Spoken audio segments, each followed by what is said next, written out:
বাংলাদেশের রাজনৈতিক ভবিষ্যৎ নিয়ে কথা বলতে আমার সঙ্গে যোগ দিচ্ছেন। প্রথমেই আপনার সঙ্গে পরিচয় করিয়ে দিই, যদিও পরিচয়ের কিছু নেই। প্রথমেই আছেন ডক্টর মাহমুদুর রহমান। মাহমুদ ভাই আমার দেশের সম্পাদক এবং দীর্ঘদিন ধরে তিনি লেখালেখি করেন। তিনি বিনিয়োগ বোর্ডের চেয়ারম্যান ছিলেন এবং জ্বালানি উপদেষ্টা হিসেবে দায়িত্ব পালন করেছেন। মাহমুদ ভাই, আপনাকে স্বাগত জানাচ্ছি আজকের অনুষ্ঠানে। ধন্যবাদ কনক। আসসালামু আলাইকুম। দর্শক, আমার সঙ্গে যোগ দিচ্ছেন পিনাকি ভট্টাচার্য। পিনাকিদার ব্যাপারে তো বলার কিছুই নাই। পিনাকিদা এই সময়ের যেই গণ আন্দোলন তাতে তার যে অবদান সেটা অনস্বীকার্য, এবং তিনি একের পর এক দিন রাত খেটে ছাত্র জনতাকে উৎসাহ জুগিয়েছেন, নানা বিষয়ে চোখে ধরে আঙুল দিয়ে দেখিয়েছেন এবং এখনো দেখিয়ে চলেছেন। পিনাকিদা, আপনার প্রতি অশেষ কৃতজ্ঞতা আপনি যোগ দিয়েছেন। ধন্যবাদ। দর্শক, আমাদের সঙ্গে যোগ দিচ্ছেন ইলিয়াস হোসেন, আরেক সোশ্যাল মিডিয়ার সৈনিক, আমার সাবেক সহকর্মী একটি টেলিভিশনের, এবং অনুসন্ধানী রিপোর্টার হিসেবে আসলে ইলিয়াসের তুলনা ইলিয়াসই অনেক কাজ আপনারা দেখেছেন। তো ইলিয়াস, আপনাকে স্বাগত জানাচ্ছি আজকের অনুষ্ঠানে।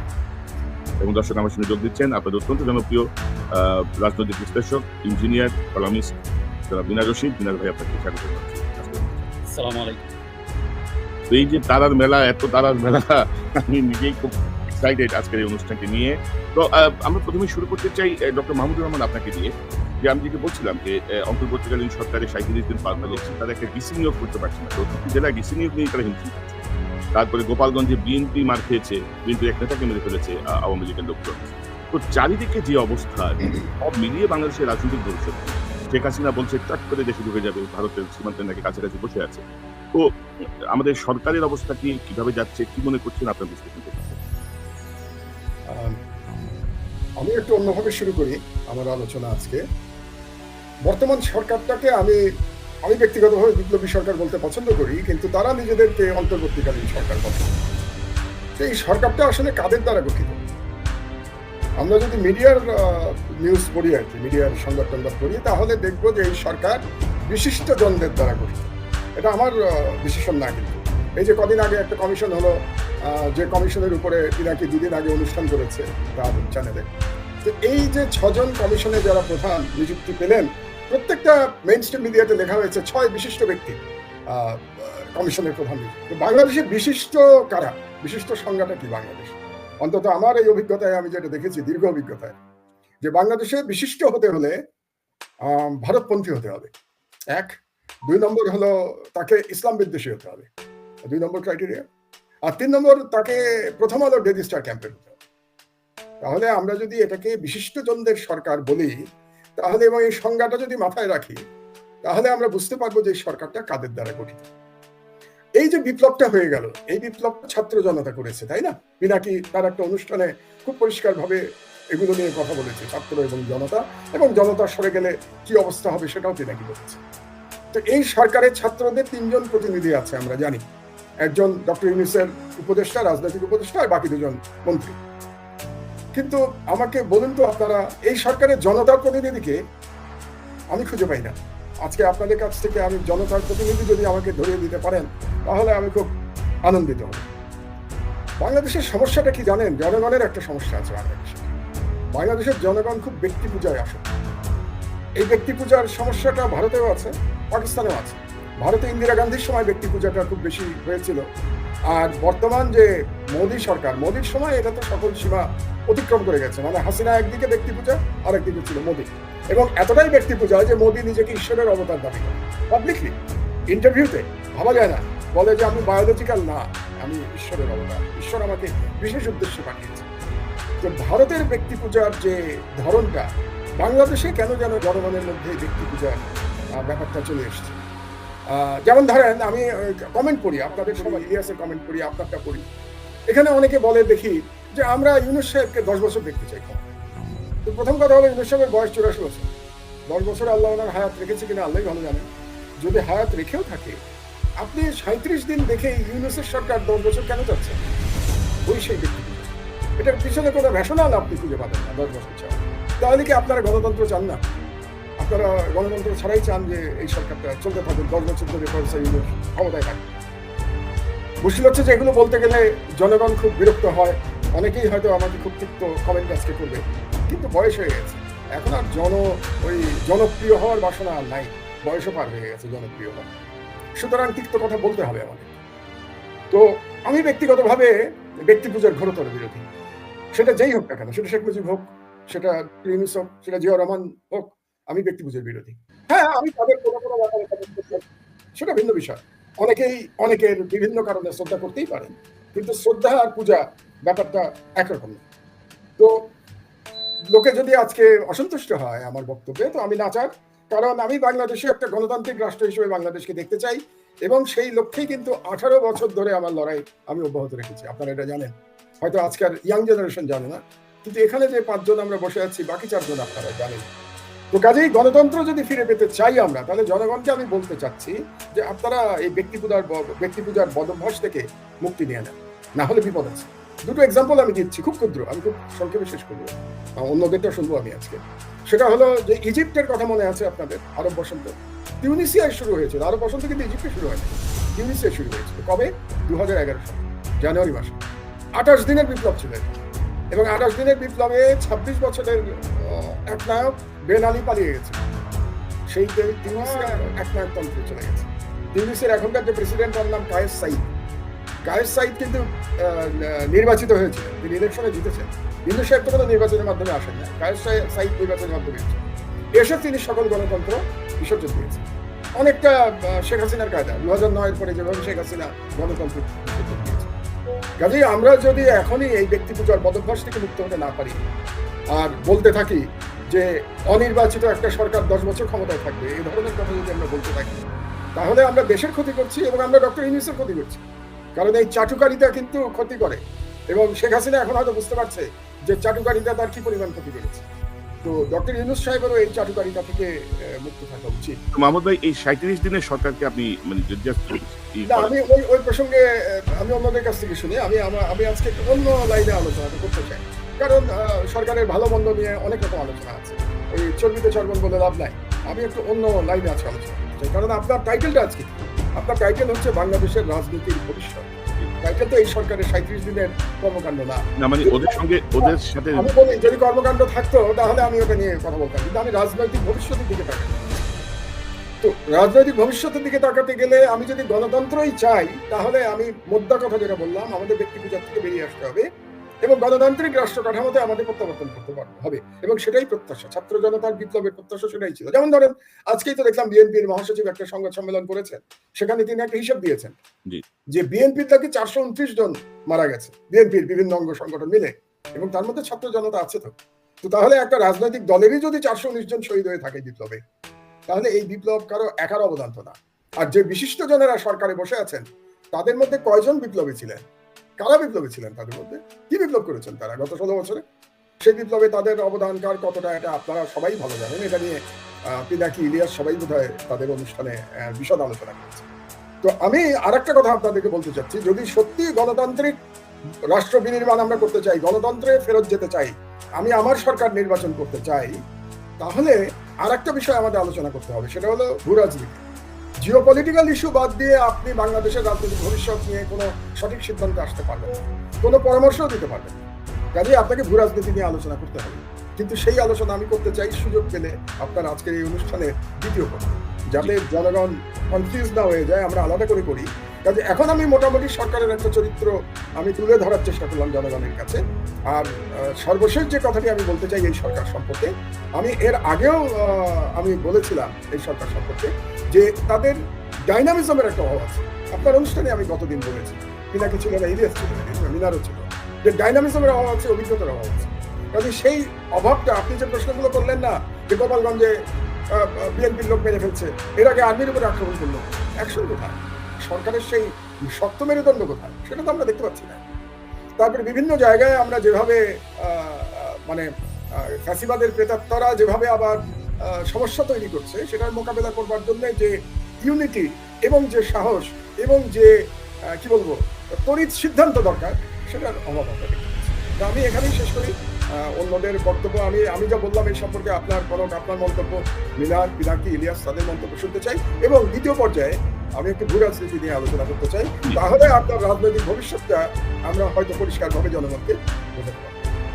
আমি চমৎকার ভাবে আপনি শুরু করেছেন এই আলোচনা প্রসঙ্গটা, এবং ধরেন যে 37 দিনে তাদের যে মতিগতি বা আমরা ইতিমধ্যে দেখেছি নতুন একটা রাজনৈতিক প্ল্যাটফর্মের মতো ঘোষণা করা হয়েছে, একটা জামা তৈরি হয়েছে, নানা রকমের পরিস্থিতি তৈরি করা হচ্ছে। এই যেটা আমি বলছিলাম যে 64 জেলায় ডিসি নিয়োগ করতে পারে নাই। একবার ডিসি নিয়োগ হয়েছিল, সেটা নিয়ে আবার দুঃখ প্রকাশ করেছে। তো সব মিলিয়ে যে তালগোল অবস্থা আরকি, সে বিষয়টা আমি পিনাকিদা আপনার কাছে আসবো। ইলিয়াস, আপনার কাছ থেকে একটু শুরু করি। মাহমুদের পরে আপনি কি মনে করছেন যদি একটু সংক্ষেপে বলেন? রাজনৈতিক ভবিষ্যৎ কিভাবে দেখছেন আপনি? পিনাকিদা, মিনার রশিদ ভাই ওনারা সিনিয়র মানুষ, ওনাদেরকে দিলেই ভালো হইতো আমার আগে। জুনিয়র টেনশন, জুনিয়র পালস একটু বোঝা দরকার। একদম সিনিয়রের পরে জুনিয়র পালস, তারপর আমরা পিনাকিদা এবং মিনাদের কাছে যাবো। যাই হোক, পিনাকিদাকে স্বাগতম আমাদের এখানে। আমরা এটা মনে হয় আজকে ৩ নাম্বার প্রোগ্রাম যাচ্ছে যে আমরা বাই রোটেশন এই প্রোগ্রামটা চালিয়ে যেতে চাই। কারণ আমার মনে আছে যে ৭১ টেলিভিশনে একটা প্রোগ্রাম যেত, সেটার নাম হচ্ছে এডিটর্স গিল্ড। এই এডিটর্স গিল্ডের ভেতরে মুজাম্মেল বাবু নিজে একজন বৃহত্তম মানে বড় আকারের শয়তান, আশপাশে কিছু শয়তান নিয়ে তারপরে সে বসতো। এর মধ্যে মাঝে মধ্যে একটা ভালো লোককে নিয়ে আসতো, সেটা হচ্ছে এই এখনকার যিনি অর্থ উপদেষ্টা আছেন মনসুর আহমেদ, এই অর্থনীতির খবরটা নিত, কিন্তু ওনাকে নিয়ে খুব অপমানজনক কথাবার্তা বলতো। সবার শেষে ওনাকে অল্প একটু সময় দিত, এবং এর আগেও যখন মনসুর আহমেদকে করতো, আপনার ইন্ট্রোডিউস করতো মুজাম্মেল বাবু, খুব মানে বাজেভাবে তাকে করতো, মানে খুব ছোট করে কথা বলতো। তো যাই হোক, উনি যে আজকে আবার অর্থ উপদেষ্টা হবে এটা জানলে হয়তো মুজাম্মেল বাবু এটা করতো না। তো আমরাও চাচ্ছিলাম যে এরকম একটা করতে, যেটা কিনা বাংলাদেশ থেকেই হয়তো বা টেলিভিশন চ্যানেলগুলো করবে। কিন্তু দুঃখের বিষয় হচ্ছে বাংলাদেশের টিভি চ্যানেলগুলো এখনো পর্যন্ত, তারা পিনাকিদার গত ২ দিন আগের একটা ফেসবুক পোস্টও যদি আপনারা দেখেন, যারা আমাদেরকে নিয়ে এতদিন বিষোদ্গার করেছিল, তাদের মানে এটা শর্ত দিতে লাগবে কেন? তাদের নিজে থেকে এগুলো সংশোধন করা উচিত এবং সেই বিষয়গুলো নিয়ে দুঃখ প্রকাশ করা উচিত যে আমরা এই মানুষগুলোকে এইভাবে অপমান করেছি। আমরা তো মানে পাকিস্তান থেকে বাংলাদেশে যাইনি, আমরা বাংলাদেশে জন্ম নিয়েছি। আমাদেরকে বলা হয়েছে আমরা বিদেশি টাকায় অর্থায়নে এই সেই, তারপরে ইউটিউবার থেকে শুরু করে পলাতক, নানান ধরনের দুর্বৃত্ত বলা হয়েছে, পিনাকিদাকেও দুর্বৃত্ত বলা হয়েছে। তো এগুলো তো নিজে থেকেই করা দরকার। এখন সেগুলো করতে হলে টেলিভিশন পত্রিকাগুলো এগুলো করেছে, সেখানে তো সেই লোকগুলোকে যেতে হবে। সেই লোকগুলো তো যায় নাই। সমস্যা হচ্ছে ওইখানে এখনো পর্যন্ত খুব আগে যারা ছিল তারাই বসে আছে। শুধু টেলিভিশন চ্যানেলে যারা বিএনপি নামধারী কিছু লোকজন গিয়ে তারপরে সেটা দখল করেছে, নিজের একটা সুন্দর চেয়ার নিয়েছে, সেই চেয়ারে বসে সে মাসে মাসে ২ লাখ ৩ লাখ বেতন পাবে, এইটুকুই তার জন্য যথেষ্ট। যেই রাজনীতির ভবিষ্যতের কথা বলছেন, সেই ভবিষ্যৎ ঠিক করার জন্য যে একটা গণমাধ্যমের যে ভূমিকা সঠিকভাবে করা দরকার এবং সেটার জন্য যেই সিদ্ধান্ত পরিকল্পনা নেওয়া দরকার, সেই পরিকল্পনা নেওয়ার মতো মানুষগুলো ওই জায়গাতে নাই। ধরেন গতকালকে পরশুদিন গোপালগঞ্জে যেই ঘটনা ঘটেছে, বাংলাদেশে বিএনপি গত ১৫ বছরে বিএনপির অনেক সমালোচনা থাকতে পারে, অনেক কিছু থাকতে পারে, কিন্তু এখনো পর্যন্ত বিএনপির লোকগুলো আওয়ামী লীগের বিরুদ্ধে আছে। জাতীয় পার্টির মতো এরকম মানে চতুর্থ জেন্ডারের মতো আচরণ করে নাই। তো বিএনপির এদের অনেক জীবন দিয়েছে, অনেক রক্ত দিয়েছে। এখনো তারা জীবন দিবে? গোপালগঞ্জের ঘটনা নিয়ে আসলে কি হয়েছে? এখন পর্যন্ত কি সেইভাবে বলার মতো ধরপাকড় বা গণমাধ্যমে আপনি কোনো নিউজ দেখছেন? কোথাও না। এটা নিয়ে তেমন কোনো আলোচনাই নেই। অথচ এই ঘটনাটা যদি আজকে এই সরকার পতনের আগে জামায়াত এরকম কোনো কিছু করতো, আওয়ামী লীগের একজনকে মারতো, আপনি দেখতেন বাংলাদেশের প্রতিটা টেলিভিশন পত্রিকা তাদের ফেসবুক, ইউটিউব সব জায়গায় গরম করে ফেলতো। সেটা কিন্তু হচ্ছে না। আমার এই জায়গায় আপনারা যে কজন আছেন সবাই নির্যাতিত। মিনার রশিদ ভাই, পিনাকিদা, মাহমুদুর রহমান ভাই, আপনাদের কথা তো বাদই, আপনার নিজের বোনকে পর্যন্ত আপনার কারণে মানে আটক করা হয়েছে। এই দেশের কোথায় ছিল এই সুশীলরা? কেউ বাংলাদেশে বসে একজন, আজকে যারা সুশীল নামধারী যে সুশীলরা আজকে পরিচয় দিচ্ছে তারা সুশীল, একজন বলেছিল যে কনক সারোয়ারের কারণে কেন তার বোনকে করতে হবে? আমার পরিবারের যাদেরকে নিয়ে একবার এই থানায়, একবার ওই জেলায়, ওই জেলার পুলিশ সুপার কল করছে, ডিজিএফআই ডাকাচ্ছে, এসবি ডাকাচ্ছে, কখনো গিয়ে বলেছে যে একজনের কারণে আরেকজনের পরিবারকে এভাবে হেনস্থা করা যাবে না? আমার নিজের নামে কোনো সম্পত্তি নেই, আমার বাবার সম্পত্তি, আমার বাবা বাড়ি করে দিয়ে গিয়েছে, সেই বাড়ি গিয়ে দখল করতে গিয়েছে। তো এই সুশীলরা তো কথা বলে নাই। এখন এই যে শেখ হাসিনা যে ফোন রেকর্ড বের হয়েছে না, এই ফোন রেকর্ড হয়তো ফানি লাগতে পারে, হয়তো সেটা সম্ভবও না, কিন্তু আমি জানি না যে বাংলাদেশের অভ্যন্তরীণ কোনো কারণে আওয়ামী লীগ ক্ষমতায় নাই কিনা। এটা আমার কাছে একদমই সন্দেহজনক। আমার মনে হয় এটা কোনো একটা আধ্যাত্মিক জায়গা থেকে বা বিদেশি কোনো একটা শক্তির কারণে শেখ হাসিনা ক্ষমতায় বসতে পারছে না। বাংলাদেশের এমন কোনো একটা জায়গা নাই যেই জায়গায় আপনি গিয়ে দেখবেন যে এই অফিস বা এই সেকশনটা যেখানে কিনা আওয়ামী লীগের আধিপত্য এখনো বিন্দুমাত্র কমেছে। সব জায়গায় তাদের লোকজন, কিন্তু তাদের আওয়াজ কমেছে। তারা যে কাজগুলো করতো সেই কাজগুলো করতে পারছে না। যদি সুযোগ আসে পরিচয়ে ফিরে যাবে। তো আমি আমার আলোচনা, এই রাজনৈতিক ভবিষ্যৎটা কি দেখেন, মানে কোন দিকে যাচ্ছে? যদি এরকম চলতে থাকে, এটা যদি এরকম চলতে থাকে, হ্যাঁ আমরা বিজয় এনেছি। ধরেন পিনাকিদা একজন হিন্দু মানুষ, পিনাকিদার মানে যে চিন্তা ভাবনা, ওনাকে নিয়ে আমাকে অনেকেই কোশ্চেন করে যে ভাই, আমি ওপেনলি বলছি যে ভাই উনি তো আসলে হিন্দু মানুষ, উনি কি রয়্যাল লোকজন কিনা, এই সেই। আমি বলছি দেখেন ভাই, উনি রয়্যাল লোক কিনা এটা আপনার জানার দরকার নাই। উনি যে কাজগুলো করছে এই কাজগুলো করাবে না। যদি করাইতো ওই উপরে চিল্লাপাল্লা গালাগালি করে তারপরে আওয়ামী লীগকে ধুইয়া দিত, কিন্তু উনি যে মানে একদম ইনভেস্টিগেটিভ যে প্রোগ্রামগুলো করে এখান থেকে অনেক কিছু শিখার আছে। আপনাকে এখান থেকে বুঝতে হবে যে ইন্ডিয়া বা রয়ের যে গোপন তৎপরতাগুলো সেগুলো নিয়ে যে কাজ করে সে রয়ের এজেন্ট হইতে পারে না। যদি হয় তাহলে পিনাকিদা বিশাল বড় আকারের অন্য লেভেলের এক রয়ের এজেন্ট হবে, সেটা পর্যন্ত আমরা এখনো চিন্তার বাইরে আর কি। ওইটা ডাইমেনশন ঠিক নাই। পিনাকিদা মনস্তাত্ত্বিকভাবে এবং তার গবেষণার মাধ্যমে যেভাবে কাজ করেছেন এবং না এটা আমি শেষ করে দিচ্ছি যে পিনাকিদা যেই কাজগুলো করে পিনাকিদাকে নিয়ে ওই চিন্তা করার কোনো সুযোগ নাই। কিন্তু যারা আজকে বাংলাদেশ স্বাধীন করে তারপরে সেই ৭১ সালের আপনার ৭২ সালে আওয়ামী লীগ যেভাবে এসে ক্ষমতায় বসেছে, এরকম অনেকে এখন চেষ্টা করছে যে ডক্টর ইউনূসকে ভাঙিয়ে যদি একটু সুযোগ সুবিধা নেওয়া যায়, যেটা মাহমুদুর রহমান ভাই বলেছেন যে অনেক দিন থাকতে হবে, 10 বছর থাকতে হবে, কোনো রাজনীতি চলবে না, এরকম কিছু মানুষ আছে। ডক্টর মোহাম্মদ ইউনূসও কিন্তু কোনোদিন বলে নাই যে সে মানে আজন্মকাল সে ক্ষমতায় থাকবে, অনেকদিন ক্ষমতায়, সে এরকম কিছু বলে। সে বলেছে একটা সংস্কার করবে তারপর চলে যাবে তারা। কিন্তু তারা চাচ্ছে এখন সেই মানুষগুলোর চিন্তা ভাবনা হচ্ছে কর্নেল তাহেরের মতো, বাংলাদেশকে একটা সেকুলার রাষ্ট্র করতে হবে। ভারত যে প্রেসক্রিপশন দেয় সেই প্রেসক্রিপশন অনুযায়ী অন্য কারোর মাধ্যমে, এটা শেখ হাসিনার মাধ্যমে তো পুরোপুরি করা যায় না, অন্য কারোর মাধ্যমে সেটা করা সম্ভব। এবং এরা দেখবেন এই যে সামনে পাঠ্যপুস্তক নিয়ে যে আলোচনা আসবে, এই আলোচনায় তারা ভেটো দেবে। জাতীয় সঙ্গীত পরিবর্তন নিয়ে যে কথা হচ্ছে সেটাতেও কিন্তু তারা ভেটো দিচ্ছে এখন। সো এই মানুষগুলোর হাতে যদি এটা থাকে, এরা যদি নাকি মানে আমাদের আলোচনাকে কোনো গুরুত্বই না দেয়, পাত্তাই না দেয়, বা পিনাকিদা বলেন, মাহমুদুর রহমান বলেন, আপনি বলেন, মিনার রশিদ বলেন, মুশফিক ভাই দেশে যাওয়ার পরে হয়তো তাকে একটু পাত্তা দেওয়া হচ্ছে, তিনি এখানে থাকা অবস্থায় কিন্তু তাকে নিয়ে ওইভাবে আলোচনা করা হয় নাই। তো আমরা গেলেও হয়তো এরকম কিছু দৌড়াদৌড়ি দেখা যাবে। তো বেসিক্যালি যারা কিনা এখন এই সিদ্ধান্তগুলো গ্রহণ করছে, তারা যদি এই সিদ্ধান্ত গ্রহণ করতে পারে, ডেইলি স্টারের যেই মানে সুশীল মার্কা যে কথাবার্তা তারা তুলে ধরতে চাচ্ছে, সেটা যদি করা সম্ভব হয় তাহলে বাংলাদেশ একটা সেকুলার রাষ্ট্রের দিকে যাবে আমি মনে করি। এবং এখানে রাজনীতি বলতে রাজনৈতিক দলের হাতে রাজনীতির পট পরিবর্তনের কোনো সুযোগ থাকবে না। ধন্যবাদ ইলিয়াস। পিনাকিদা, একটু আপনার কাছে আসি। এই পর্যন্ত ধরেন আপনি আমার সাথে অনেক আগে, আরো ৩ বছর আগে বোধহয় আমরা সর্বশেষ শো করছিলাম এই চ্যানেলে। তো কিভাবে দেখেন, মানে আপনি নিজেও তো আসলে ধরেন কথা বলতে যে অনেক রকমের আক্রমণের শিকার হয়েছেন, অনেক রকমের ভার্সন আপনাকে নিয়ে করা হয়েছে, তারপর আপনি চালিয়ে গেছেন এবং আপনার যেই এত ফ্রান্সের যে ব্যস্ত জীবন তার মধ্যেও যেই মানে পড়াশোনা করে দিয়ে তথ্যপাত্র বিশ্লেষণ দিয়ে যে তুলে ধরা, তো তাতে আপনি এর মধ্যে বেশ কিছু ইঙ্গিত দিয়েছেন আপনার অনুষ্ঠানগুলোয় বাংলাদেশের রাজনৈতিক ভবিষ্যৎ নিয়ে। আমরা আরেকটু স্পেসিফিক আপনার কাছে শুনতে চাই যে এই এখন আপনার অবস্থানটা কি মনে করেন, কিভাবে দেখছেন, কোন দিকে যাচ্ছে বাংলাদেশ? ধন্যবাদ কনক। এখানে আরও ধন্যবাদ মাহমুদ ভাই, ইলিয়াস এবং মনির ভাই। আমরা পরস্পর কিন্তু মাঝে মাঝে, জানে না বোধহয় এটা দর্শকেরা, আমরা পরস্পর মাঝে মাঝে কথাবার্তা বলি। হ্যাঁ, আমার সবচেয়ে বেশি কথাবার্তা বলা হয় সম্ভবত মনির ভাইয়ের সাথে, মিনার রশিদ ভাইয়ের সাথে, তারপরে কথাবার্তা বলি ইলিয়াসের সাথে। তো 2 দিন আগেই বোধহয় কথা বললাম আমি। ইলিয়াসের সাথে কথা বলা হয়, মাহমুদ ভাইয়ের সাথে কথা বলা, আপনার সাথে তো হয়। তো আমরা যে কত সময়কালে চালিয়ে গেছি, আমরা পারস্পরিক যোগাযোগ এবং পারস্পরিক একটা নির্ভরশীলতার মাধ্যমে এটা আমরা চালিয়েছি। এবং আমাদের মধ্যে একটা কমন আন্ডারস্ট্যান্ডিং আছে যে আমরা কোন দিকে যাচ্ছি, কি করব, কি করা উচিত সেটা নিয়ে। যেমন ইলিয়াস আমাকে 2 দিন আগেই বোধহয়, না 1 সপ্তাহ আগে বোধহয় ফোন করলো। ইলিয়াস ফোন করলে বললো যে দাদা ওই যে জাতীয় সঙ্গীতের ব্যাপারটা নিয়ে একটু ধরেন, আমরা সবাই মিলে একসাথে একটু কথা বলি। আমি ইলিয়াসকে বলছিলাম যে যদি সংবিধান পরিবর্তন করি তাহলে তো জাতীয় সঙ্গীত, এটা আমার স্ট্যান্ড ছিল, জাতীয় সঙ্গীত এমনিতেই পরিবর্তন হয়। তো ইলিয়াস আমাকে বোঝালো যে না, এটা কিন্তু নাও হইতে পারে। হ্যাঁ, মানে সংবিধান পুরোটা পরিবর্তিত হলে জাতীয় সঙ্গীতটা আগেরটাই থাকলো, এটাও হইতে পারে। তো আমরা এই লেভেল পর্যন্ত, খুঁটিনাটি বিষয় পর্যন্ত কিন্তু আলোচনা করি, শেয়ার করি বিভিন্ন জনের, এই এখানে যারা আছে অ্যাটলিস্ট আমরা এটা শেয়ারটা করি। তো আমাদের এই সবারই যেটা চাওয়া, এটা কমন চাওয়া, যেটা মানে হয়তো আমাদের অনেকের বিভিন্ন রকমের ফ্রাস্ট্রেশন আছে, তো কমন চাওয়া যেটা, সেটা 1 নাম্বার হচ্ছে যে বাংলাদেশে আর ফ্যাসিবাদ কখনো ফিরে আসবে না। নাম্বার 2, বাংলাদেশ এই স্বৈরশাসন, তীব্র স্বৈরশাসন, আমাদের গণতান্ত্রিক অধিকার হরণ এবং বাংলাদেশকে ইন্ডিয়ার ভেসেল স্টেট বানানোর যে চেষ্টা, এটা শুরু হয়েছে আওয়ামী লীগের হাত ধরে এবং আওয়ামী লীগ এটা করছে। সো আওয়ামী লীগের রাজনীতি যেন বাংলাদেশে আর কখনো দাঁড়াতে না পারে।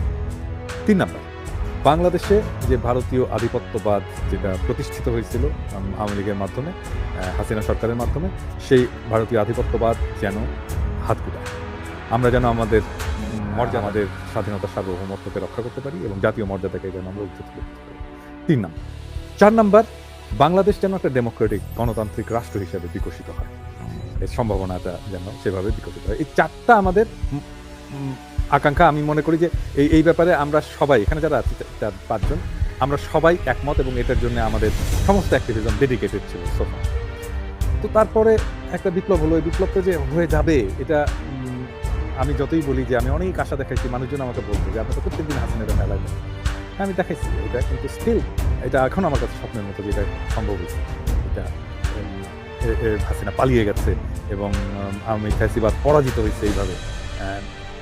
এবং আমার এটা এখানে ইলিয়াস যতই বলুক, ইলিয়াস যতই পেসিমিস্টিক ওয়েতে বলুক, আমি মনে করি না যে আওয়ামী লীগ আর জীবনে স্বনামে বা হাসিনার পরিবার কখনো বাংলাদেশে প্রতিষ্ঠা পাবে, এটা সম্ভব না। কিন্তু ধরেন যে আমরা যে আকাঙ্ক্ষাটা নিয়ে এই কাজগুলো করলাম, সে আকাঙ্ক্ষার কাছাকাছিও যেতে পারলাম না। মানে আমরা বলি এক কথা, হয় আর এক কথা। আমরা বলি বিপ্লব, সরকার বিপ্লবী হলো। মাহমুদ ভাই যেটা বললেন যে আমি এটা খুব সহজ ইয়েতে বলছিলাম যে বিপ্লব যদি ব্যর্থ হতো তাহলে কার কল্লা যেত এই সরকার? কয়েকজনের যেত, ছাত্র নেতাদের যেত অবশ্যই, আসিফ নজরুলের যেত, কারণ উনি মাঠে নামছিলেন, শুভ্র ভাই আর প্রফেসর ইউনূসকে জেলে পাঠানো হতো। এই কয়েকজন, 5জন ছাড়া, 6জন ছাড়া এই সরকারের আর কারো কিচ্ছু হতো না। যেমন ছিল তেমনই থাকতো। এখনো বাংলাদেশে ভালো করে টকশো করতেন, এটা করতেন, যেটা করতেন, কোনো সমস্যা হতো না, দেশ ছাড়তে হতো না, কিচ্ছু হতো না। তো তার মানে এই সরকারের যদি হাসিনার থ্রেট বা বিপ্লব ব্যর্থ হলে এদের কারোই কোনো ক্ষতি হতো না। তো সেই জন্য আমি মনে করি যে যারা বিপ্লব ব্যর্থ হলে যাদের কোনো ক্ষতি হতো না, তাদের কি আদৌ এই সরকারে একটা পজিশন নেওয়াটা নৈতিকভাবে সঠিক হয়েছে? উনি যে আসছেন, সরকারে আসছেন, বসলেন, তাহলে এই যে এত রক্তপাত, এত কান্না, এত সুখ, এইটার প্রতি কি উনি জাস্টিস করতে পারবেন? যারা আছেন, আমি বাদ দিলাম মানে প্রফেসর ইউনূস ডাকছেন অথবা যেভাবে হোক ছাত্র ডাকছে বা কীভাবে হয়েছে আমি জানি না, কীভাবে সিলেকশন হচ্ছে আমি জানি না, কিন্তু ওনারা যে আছেন ওনাদের কি উচিত হচ্ছে যে এই পজিশনটা নেওয়া উচিত হয়? নৈতিকভাবে এটা কিন্তু মরালি রাইট না। আবার আরেকটা জিনিস দেখেন, মানে আমি শুধু মরালি রাইটের কথাই বলতে চাই না, আমি আরেকটা জিনিস দেখেন যে কোনো ইনস্টিটিউটের একটা শক্তি থাকে। মানে ধরেন কনক স্যারের চ্যানেলের একটা শক্তি আছে, ইলিয়াসের চ্যানেলের একটা শক্তি আছে, এটা একটা ইনস্টিটিউট হিসেবে দাঁড়ায় গেছে, তাই এত সাবস্ক্রাইবার, ইভেন আমার চ্যানেলেরও একটা শক্তি আছে, যে কোনো ইনস্টিটিউটের একটা শক্তি আছে। হ্যাঁ, আমি এটা চ্যানেল দিয়েই বোঝাই। ধরেন কনক, আপনার সাবস্ক্রাইবার কত এখন? এই 9 কাছাকাছি, 9 লাখের কাছাকাছি, 9 লাখ সাবস্ক্রাইবার। তো এইটা কিন্তু আপনার চ্যানেলের একটা অর্গানিক একটা শক্তি। মানে কনক সার্ভার বাদ দিলেও আপনার চ্যানেলের একটা অর্গানিক শক্তি হচ্ছে 9 লাখ সাবস্ক্রাইবার, যার কাছে আপনি চ্যানেলে যাই তোলেন না কেন, আপ করেন না কেন, একটা নোটিফিকেশন দেন, এবং তাদেরকে দেখার জন্য ইউটিউব নিজের তরফ থেকেই তাদেরকে বলবে যে আসো এখানে দেখো, তোমার এই চ্যানেলে নতুন কন্টেন্ট আসতেছে, তাই না? এটা কিন্তু চ্যানেলের একটা অর্গানিক শক্তি। বাট এইটার সাথে কনক সারোয়ার একজন ফিগার হিসেবে তার শক্তিটা যুক্ত হয়ে এই কনক সারোয়ার চ্যানেলের যে ওভারঅল ইনফ্লুয়েন্স, আমার চ্যানেলও তাই, ইলিয়াসের চ্যানেলও তাই। তো রাষ্ট্রেরও সেরকম একটা শক্তি থাকে, অর্গানিক শক্তি। রাষ্ট্রের আমলাতন্ত্র থাকে, তার ব্যুরোক্রেসি থাকে, তার প্রশাসন থাকে, তার ইনস্টিটিউটগুলো থাকে, এগুলো সবগুলো মিলেই শক্তি। এটার পাশাপাশি যখন রাষ্ট্রের শাসক বা রাষ্ট্রের নেতার শক্তিটা যুক্ত হয়, তখন তার ওভারঅল ইনফ্লুয়েন্সটা তৈরি হয়। এখন ধরেন আমি যদি বলি, আমি কারো নাম ধরে বলতে চাই না, ধরেন আমি বললাম যে পররাষ্ট্র উপদেষ্টা, হ্যাঁ, পররাষ্ট্র উপদেষ্টা পলিটিক্যালি কতখানি ইম্পর্টেন্ট? 0, 0। মানে পলিটিক্যালি উনার ইনফ্লুয়েন্স, মানে উনি যদি পররাষ্ট্র উপদেষ্টা না হতেন, উনি যদি রাস্তায় দাঁড়াইতেন, ওনার কাছে এসে কয়জন কথা বলতেন, কারা যেত? হ্যাঁ, বা উনি যদি ডাকতেন যে আসেন আমরা আজকে রাজপথে নামবো, আমরা আজকে এইটার ব্যাপারে আমি প্রতিবাদ করবো, এই যে ইন্ডিয়া ছেড়ে দিয়েছে, মানে উনি উপদেষ্টা না, কিন্তু উনি একজন পার্সন, ইন্ডিয়া ছেড়ে দিয়েছে, আজকে আসেন আমরা আজকে প্রতিবাদ করবো, বন্যা হয়েছে প্রতিবাদ করবো, উনি উপদেষ্টা না, কয়জন লোক আসতো ওনার ডাকে? তো এটাই তো ওনার পলিটিক্যাল ইনফ্লুয়েন্স। তাহলে ওনার পলিটিক্যাল ইনফ্লুয়েন্স শুনুন, তাহলে একটা বিপ্লবী সরকারে যদি এরকম লোক থাকে, তাহলে এইটা রাষ্ট্রের যে ইনস্টিটিউশনাল, যে স্ট্রাকচারাল যে ক্ষমতা, পাওয়ার, সেটার বাইরে যেতে পারে না, সেটাকে ছাপিয়ে যেতে পারে না। এটাকে যখন ছাপিয়ে যায় তখন রাষ্ট্র এবং ওই সময়ের শাসনটা একটা ফেনোমেনা হয়ে ওঠে। আমরা যদি এটা ইয়ের ক্ষেত্রে দেখি, ধরেন আমরা যদি জিয়াউর রহমানের ক্ষেত্রে, জিয়াউর রহমান যখন আসলেন, ক্ষমতায় আসলেন, একটা রাষ্ট্র ছিল, কিন্তু জিয়াউর রহমান তার পার্সোনাল কারিশমাটাকে এমন একটা জায়গায় নিয়ে গেলেন যে উনি এই রাষ্ট্র ছাপিয়ে উনি একটা ব্যাপক একটা প্রভাব সৃষ্টি করতে পারেন। তো সেই জিনিসটা যখন হলো না, তাহলে এই বিপ্লবটা রিডিউসড হয়ে যায়, মানে বিপ্লবের লোক নাই রাষ্ট্রের মধ্যে, রাষ্ট্র ক্ষমতার মধ্যে, এবং এটা বিপ্লবী সরকার হয় না, এবং যারা যায় তাদের পার্সোনাল ক্যারিশমাটা এমন একটা জায়গায় না যে তারা এই রাষ্ট্রকে কিছু দিতে পারছে, হ্যাঁ, কিছু পাচ্ছেন না। তো সেই জন্য মাহমুদ ভাই যেটা বললেন যে স্লো, এটা এটা এটা ফাংশন করছে, যেভাবে রেসপন্ড করছে একটা ইস্যুতে, সেটা অনেক স্লো। এটা খুব এফেক্টিভ না। সেটা সেই কারণেই হচ্ছে। এখন ধরেন একজন ইন্ডাস্ট্রিতে হচ্ছে, ইন্ডাস্ট্রিতে আনরেস্ট হচ্ছে, তো বা আনসারে বিদ্রোহ হচ্ছে। তো আনসারে বিদ্রোহ হচ্ছে, ওইখানে যে যদি স্বরাষ্ট্র উপদেষ্টা যদি যে দাঁড়িয়ে ওদের সামনে যদি কনফ্রন্ট করতে না পারেন, তাহলে তো কি হলো, তাই না? তাহলে তো হবে না। তো তাহলে এই সরকারের এমন লোকজন থাকা দরকার ছিল যে এখানে সামনে দাঁড়িয়ে কনফ্রন্ট করতে পারবে এই ইস্যুগুলো। হ্যাঁ, তো ধরা যাক, আমি একটা এক্সাম্পল দিচ্ছি।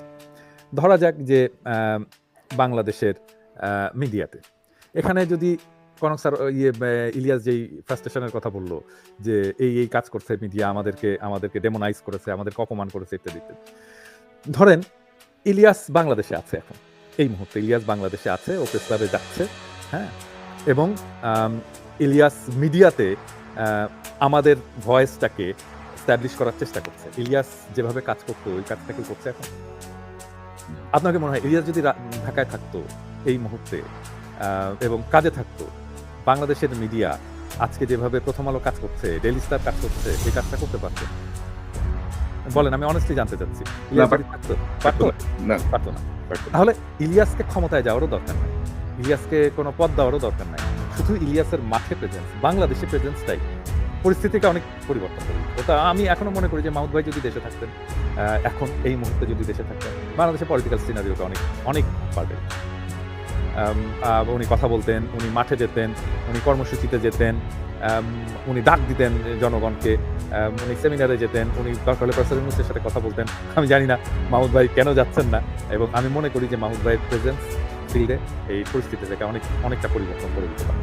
আর আমার না যাওয়ার ক্ষেত্রে এবং ইলিয়াসের যেতে না পারার ক্ষেত্রে, যে আমি ইলিয়াসের সাথে কথা বলছি যে কেন ইলিয়াস যেতে পারবে না, এবং আমি মনে করি যে ওর খুব ভ্যালিড রিজন আছে, এবং আমারটা তো আমি ব্যাখ্যা করেছি।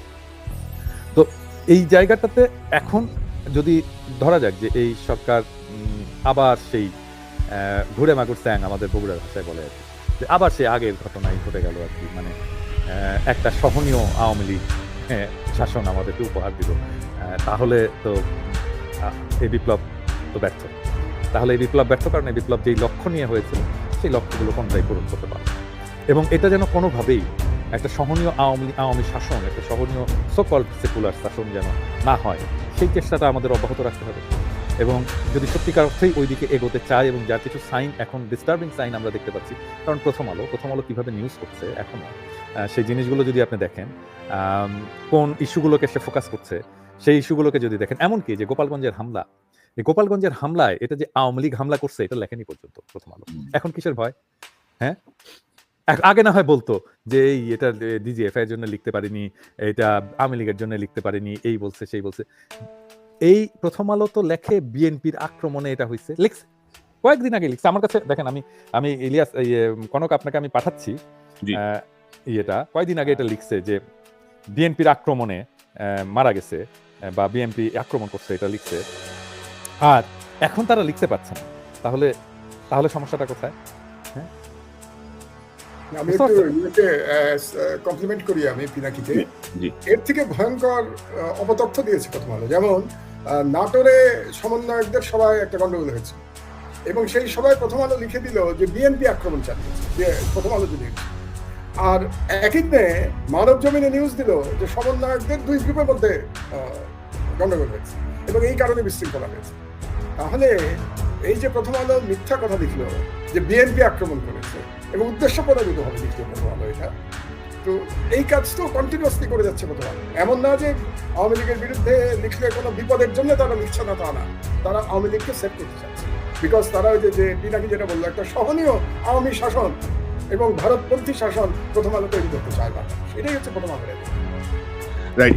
এবং আমি যদি একটা জিনিস একটু শো করি, যে ধরেন আজকেই দেখতেছি একটা সংবাদ যে তারা লিখছে যে নতুন বাংলাদেশের দলবাজি দখলবাজির লক্ষণ উদ্বেগের কারণ টিআইবির আলোচনা সভায় বক্তারা। তো টিআইবিকে আমরা জানি তারা কিছু সমন্বয়কদেরকে নিয়ে এই কাজটি, তারা এই আলোচনাটি তারা করেছেন। অর্থাৎ এখানে যদি আপনি দেখেন যে বেশ কিছু অপপ্রচারকে তারা অনেকটা সমর্থনের মতো করে এই জাতীয় অনুষ্ঠান করছে। আর ইফতেখারুজ্জামানের ভূমিকা তো আমরা জানি, মানে 2001 সালে আওয়ামী লীগ সরকারের দুর্নীতির দায় পুরো বিএনপির উপর চাপানো হয়েছিল, দুর্নীতিতে ফার্স্ট। আর গত 15 বছরে দুর্নীতির ধারে কাছেও কিন্তু টিআইবি নাই। বাংলাদেশের অবস্থান 13, 14, 24 এরকম। তারা বিশ্লেষণের স্টাইলটাই তারা চেঞ্জ করে ফেলছে আওয়ামী লীগকে সেভ করার জন্য। ইলিয়াস, আমি আপনাকে পাঠাইছি, এই যে দেখেন 12 তারিখে এই প্রথম আলো 12ই সেপ্টেম্বরে একটা শিরোনাম, বিএনপির নেতাকর্মীদের হামলায় 20 ছাত্র আহত, এবং এখানে খুব স্পষ্টভাবে বলছে যে বিএনপি এটা করেছে। আর তার 2 দিন পরে যখন গোপালগঞ্জে মারা গেল, তখন সে লিখছে, টাইটেল হচ্ছে স্বেচ্ছাসেবক দলের নেতা নিহত। আচ্ছা, নিউজের মধ্যে কি লিখছে? নিউজের মধ্যে লিখছে বিএনপির নেতাকর্মীদের অভিযোগ আওয়ামী লীগের নেতাকর্মীরা এই হামলা চালিয়েছেন। এটা সাংবাদিকতা? এবং আমি চ্যানেল আইতে একটা দেখেছি, চ্যানেল আইতে দেখেছি যে বিএনপির এই স্বেচ্ছাসেবক দল নেতা নিহত হয়েছেন গ্রামবাসীর সাথে একটা ইয়ের কারণে, হ্যাঁ, গ্রামবাসীর পিটুনিতে তিনি মারা যান। চ্যানেল আইতে এই নিউজটা আমি দেখেছি। তো প্রথম আলো তো ঠিক হয়নি, ডেইলি স্টার তো ঠিক হয়নি, হ্যাঁ, প্রথম আলো ঠিক হয়নি, ডেইলি স্টার ঠিক হয়নি। আমি কিন্তু আমার ভিডিওগুলোতে কন্টিনিউয়াসলি বলেছিলাম, কয়েকটা জিনিস আমি বলেছিলাম যে প্রথম আলোর মাতব্বরি, হ্যাঁ, প্রথম আলোকে উৎখাত করতে হবে, ডেইলি স্টারকে উৎখাত করতে হবে, ছায়ানটকে উৎখাত করতে হবে, উদীচিকে উৎখাত করতে হবে, সিপিবিকে উৎখাত করতে হবে। এগুলো যদি উৎখাত না হয় তাহলে মানে বাকশাল এবং আওয়ামী শাসন এবং আওয়ামী ন্যারেটিভ, আওয়ামী ফ্যাসিবাদ, এটা উৎখাত হবে না। এগুলো পার্ট অফ দিস ফ্যাসিবাদ। এই প্রথম আলো, এই ডেইলি স্টার, এরাই এই ফ্যাসিবাদ তৈরি করেছে। এরা যদি না যায় সমাজ থেকে, এদের কর্তৃত্ব যদি অপসারণ করা না যায়, তাহলে বাংলাদেশে ফ্যাসিবাদ কখনো দূরীভূত হবে এবং এদের হাত ধরেই আবার ফ্যাসিবাদ ফিরে আসবে। এবং প্রথম আলো যে ন্যাক্কারজনক ভূমিকা রেখেছে এই সময়গুলোতে, হ্যাঁ, মানে দেখেন 6 তারিখ থেকে 9 তারিখ পর্যন্ত কতজন মারা গেছে সেটা নিয়ে প্রথম রিপোর্টটা করতে 6 থেকে 9 তারিখ পর্যন্ত কতজন মারা গেছে, কিন্তু এই বিপ্লবের সময় কতজন মারা গেছে সেইটার কোনো অনুসন্ধানের রিপোর্ট। আচ্ছা, আর একটা জিনিস দেখেন যে এখন তো আওয়ামী লীগ নাই, এখন তো হাসিনা নাই। হাসিনার আমল নিয়ে প্রথম আলো, ডেইলি স্টার একটা অনুসন্ধানের রিপোর্ট করেছে এই সময়? হাসিনার দুর্নীতি নিয়ে কোনো কিছু করেছে? ডিজিএফআই নিয়ে, আয়নাঘর নিয়ে কোনো কিছু করেছে? তাহলে কি হলো? তো আপনি তো আপনার বিজয়টা আসলেই অর্জিত হয়েছে কিনা সেটা দেখবেন কোথায়? দেখবেন যে এই যে বাংলাদেশের যে মিডিয়া, সেই মিডিয়াতে কিভাবে আপনি রিপ্রেজেন্টেড হচ্ছে। তো বাংলাদেশের মিডিয়াতে আপনি কিভাবে রিপ্রেজেন্ট দাদা, প্রথম আলো ডেইলি স্টার কিন্তু আবার নতুন করে কিংস পার্টির পেছন গঠনের জন্য কিন্তু করবে। এরা দেখবেন, এরা সেই আর একটা নতুন দল, আবার সেই -2 ফর্মুলা, মাইনাস হাসিনা তো হয়ে গেছেই, মাইনাস বিএনপি করার জন্য একটা নতুন দল তৈরি করার জন্য দেখবেন তারা কতজনকে ইয়ে করে, কতজনকে তারা প্রমোট করে, কতজনকে তারা স্পেস দেয় এবং তারা ফিগার তৈরি করার চেষ্টা করে। দেখবেন এটা একেবারে মানে টেক্সট বুক এক্সাম্পল। ঠিক এইভাবেই ইন্ডিয়া কাজ করে। এবং প্রথম আলো যে একটা ইন্ডিয়ান মিডিয়া, প্রথম আলো যে ভারতের মিডিয়া, এ ব্যাপারে কি কারো কোনো সন্দেহ আছে? মানে প্রথম আলো কার সাথে পার্টনারশিপ?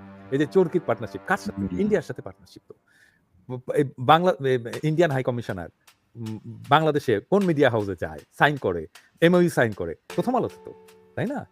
আর এই যে ডেইলি স্টার নিয়ে ইদানিং যে খবরগুলো আসছে, ডেইলি স্টারে এই যে আমদি হোসেনের যে একটা স্ট্যাটাস আমরা দেখলাম, যে খুব ভালো ইংরেজি লেখে, সে নামাজ পড়ে, একসময় নাস্তিক ছিল, নামাজ পড়া শুরু করছে এবং তাকে প্রথম আলো থেকে বের করে দেওয়া হলো, হ্যাঁ, ডেইলি স্টার থেকে বের করে দেওয়া হলো, হ্যাঁ।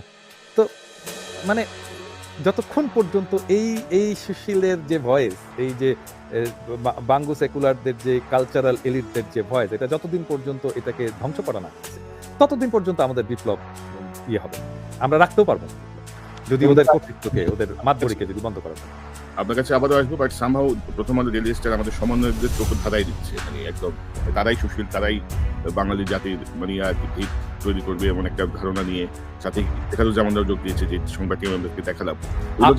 আপনি দেখবেন এরপরে যে প্রথম মেরিল প্রথম আলো পুরস্কার হবে না, ওইখানে দেখেন কি নাচানাচি হয়, ওই যে মাইয়াদের কাইনে নাচাবে এবং আরো চোখ ধাঁধায় দিবে আর কি, হ্যাঁ। এবং দেখবেন এই ছাত্র আন্দোলনকে সে তার একটা ন্যারেটিভ কিন্তু ওই প্রথম আলো মেরিল প্রথম আলো পুরস্কারের স্টেজে এই ছাত্র বিপ্লবের আর একটা নতুন ন্যারেটিভ তারা তৈরি করবে। আপনি দেখেন, আমি আজকে বলে দিলাম, আপনি সেদিন করলে আপনি এটা প্রচার করে দেখেন, এই নতুন ন্যারেটিভ তৈরি করবে এবং ওই যখন সুন্দরী মাইয়াদেরকে নাচায় যখন করবে না, তখন ওই ন্যারেটিভ আমরা কোথায় হারা যাবো, হ্যাঁ, ওইটাই তখন স্ট্যাবলিশড হয়ে যাবে। বুঝতে পারছেন? তবে এত সহজও হবে না কিন্তু আমি আসছি আবার আপনার কাছে। মিনার ভাই, আপনার কাছে একটু জানি, আপনার শুনতেছেন আলোচনা, রাজনৈতিক বিশ্লেষক, আপনি একটু বিশ্লেষণ করেন, আমাদের কি মনে হচ্ছে আপনার কাছে রাজনৈতিক ভবিষ্যৎ সার্বিকভাবে আমাদের? ধন্যবাদ কনক ভাই। আমি আসলে মন্ত্রমুগ্ধের মতো শুনছিলাম এই তিনজন বক্তার কথা। শুধু পাঠকদের সাথে সাথে আমারও অত্যন্ত প্রিয়তর আপনারা চারজন। মনে হয় যে অনেক সময় ওনাদের কথাটাই শুনি। আর ওনাদের কথা ধরেই আমি শুরু করতে চাচ্ছি। যেরকম মাহমুদ ভাই যে কথাটা বললেন যে আসলে নো বডি ইনডিসপেন্সেবল। আমরা এটা কেন জানি, এটাকে আমি বলি বা যেটা এক ধরনের আধিক্যতা। যে আজকে পিনাকিদা যে কথা বললেন, তারপর ইলিয়াস উনি যা বললেন, প্রত্যেকটা দেখেন এটা আমাদের দুর্বলতা। প্রথম আলোটা কেন আজকে এখন পর্যন্ত এত প্রাসঙ্গিক আমাদের জীবনে, আমাদের রাষ্ট্রীয় জীবনে, সামাজিক জীবনে, এগুলিতে একটু খেয়াল রাখতে হবে। এই আমাদের সাথে মাহমুদ ভাই আছেন বা আমরা সেই সংগ্রাম কিন্তু অনেক আগে থেকে। আমার যতদূর মনে পড়ে সে 2005 সালে ডিসেম্বর, তখন যাই দিন সাপ্তাহিক ছিল, আমার একটা লেখা ছাপা হয়েছিল যে মিডিয়ার আক্রমণে দিশাহারা বিএনপি। আপনি যদি দেখেন এটা মনে হচ্ছে যে এতে কোনো একটু আমরা অগ্রসর হই নাই, এখন পর্যন্ত সেই অবস্থায় আছি। এই যে আমরা যে কথাগুলি বলি, আনফর্চুনেটলি এটা যদি মনে করেন যে আমাদের রাজনৈতিক নেতৃবর্গ এটাতে শুধু একটু খেয়াল রাখতেন, সম্ভবত ওনারা এই ব্যাপারে এক ধরনের এই যে প্রথম আলো বা এই শক্তি, এরা হলো অনেকটা শয়তানের মতো হয়ে গেছে, সরি ফর মাই ল্যাঙ্গুয়েজ।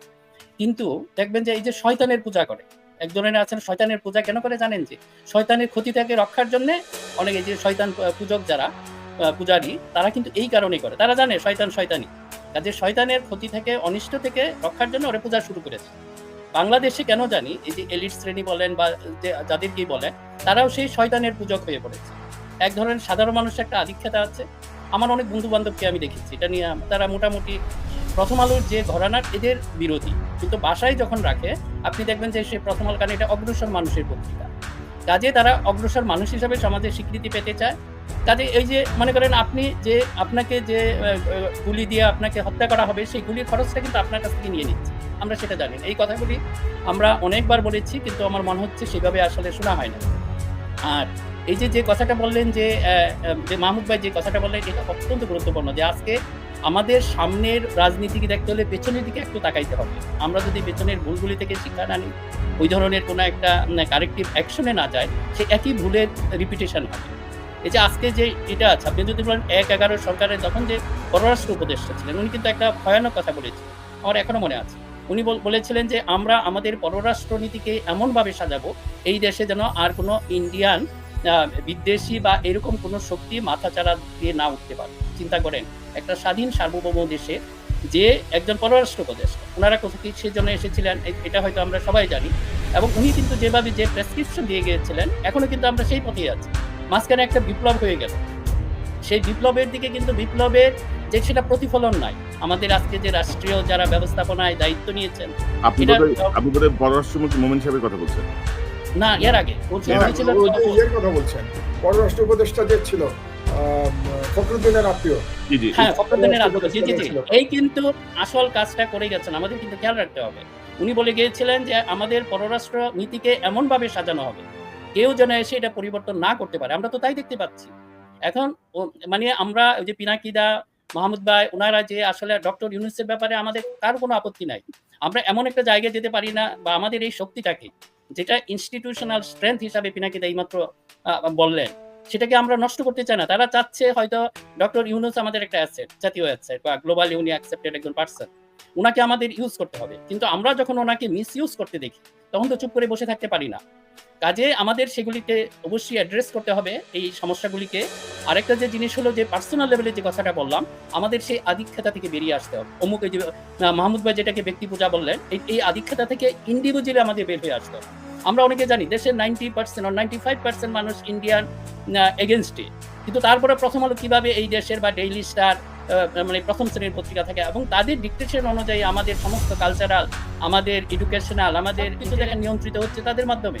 এমনকি আজকে যদি এই সরকারে দেখেন, প্রথম আলোর দৃষ্টিতে যারা এলিট, ওনারাই কিন্তু ঘুরে ফিরে এই সরকারে আছে। এবং এই জন্যই আমার কাছে যেটা মনে হয়, যে আপনাদের প্রতি অনুরোধ, বা এই স্ক্রিনে আমরা যাদেরকে দেখছি, দেশের মানুষকে তো অত্যন্ত উচ্ছ্বসিত দেখেন আজকে এটা দেখেই, তারা যাচ্ছে এই ধরনের কিছু আমরা কার্যকর কিছু ব্যবস্থা নিই। শুধু কথা বলা না, আমরা অনেক কথা বলেছি, কিন্তু আমরা কোনো অ্যাকশন দেখি না। আমরা সেটা অ্যাকশন দেখতে চাই। আরেকটা শুধু বললেন যে এই বর্তমান সরকারেরই না, আমরা যে সামনের যে সরকারগুলি আসবে, আপনারা কি আপনাদের মেরুদণ্ড সোজা করে দেখাচ্ছেন? বরং যাদেরকে আমরা দেখছি, এটা কি বলবো, আপনারা হয়তো মাইন্ড করবেন না, এটা আমাদেরকে বলতেই হবে। আপনারা যদি এই মেরুদণ্ড সোজা না করেন, জিও পলিটিক্যাল আমাদের যেরকম কিছু দুর্বলতা আছে, জিও পলিটিক্যাল কিছু স্ট্রেংথ আমাদের রয়েছে, সেই স্ট্রেংথগুলি আপনাকে চিনতে হবে। ওই যে পিনাকিদা যে কথা বলছে, জিয়াউর রহমানকে ছাড়া আসলে, তারপর ম্যাডামের মধ্যে আমরা কিছুটা দেখেছি।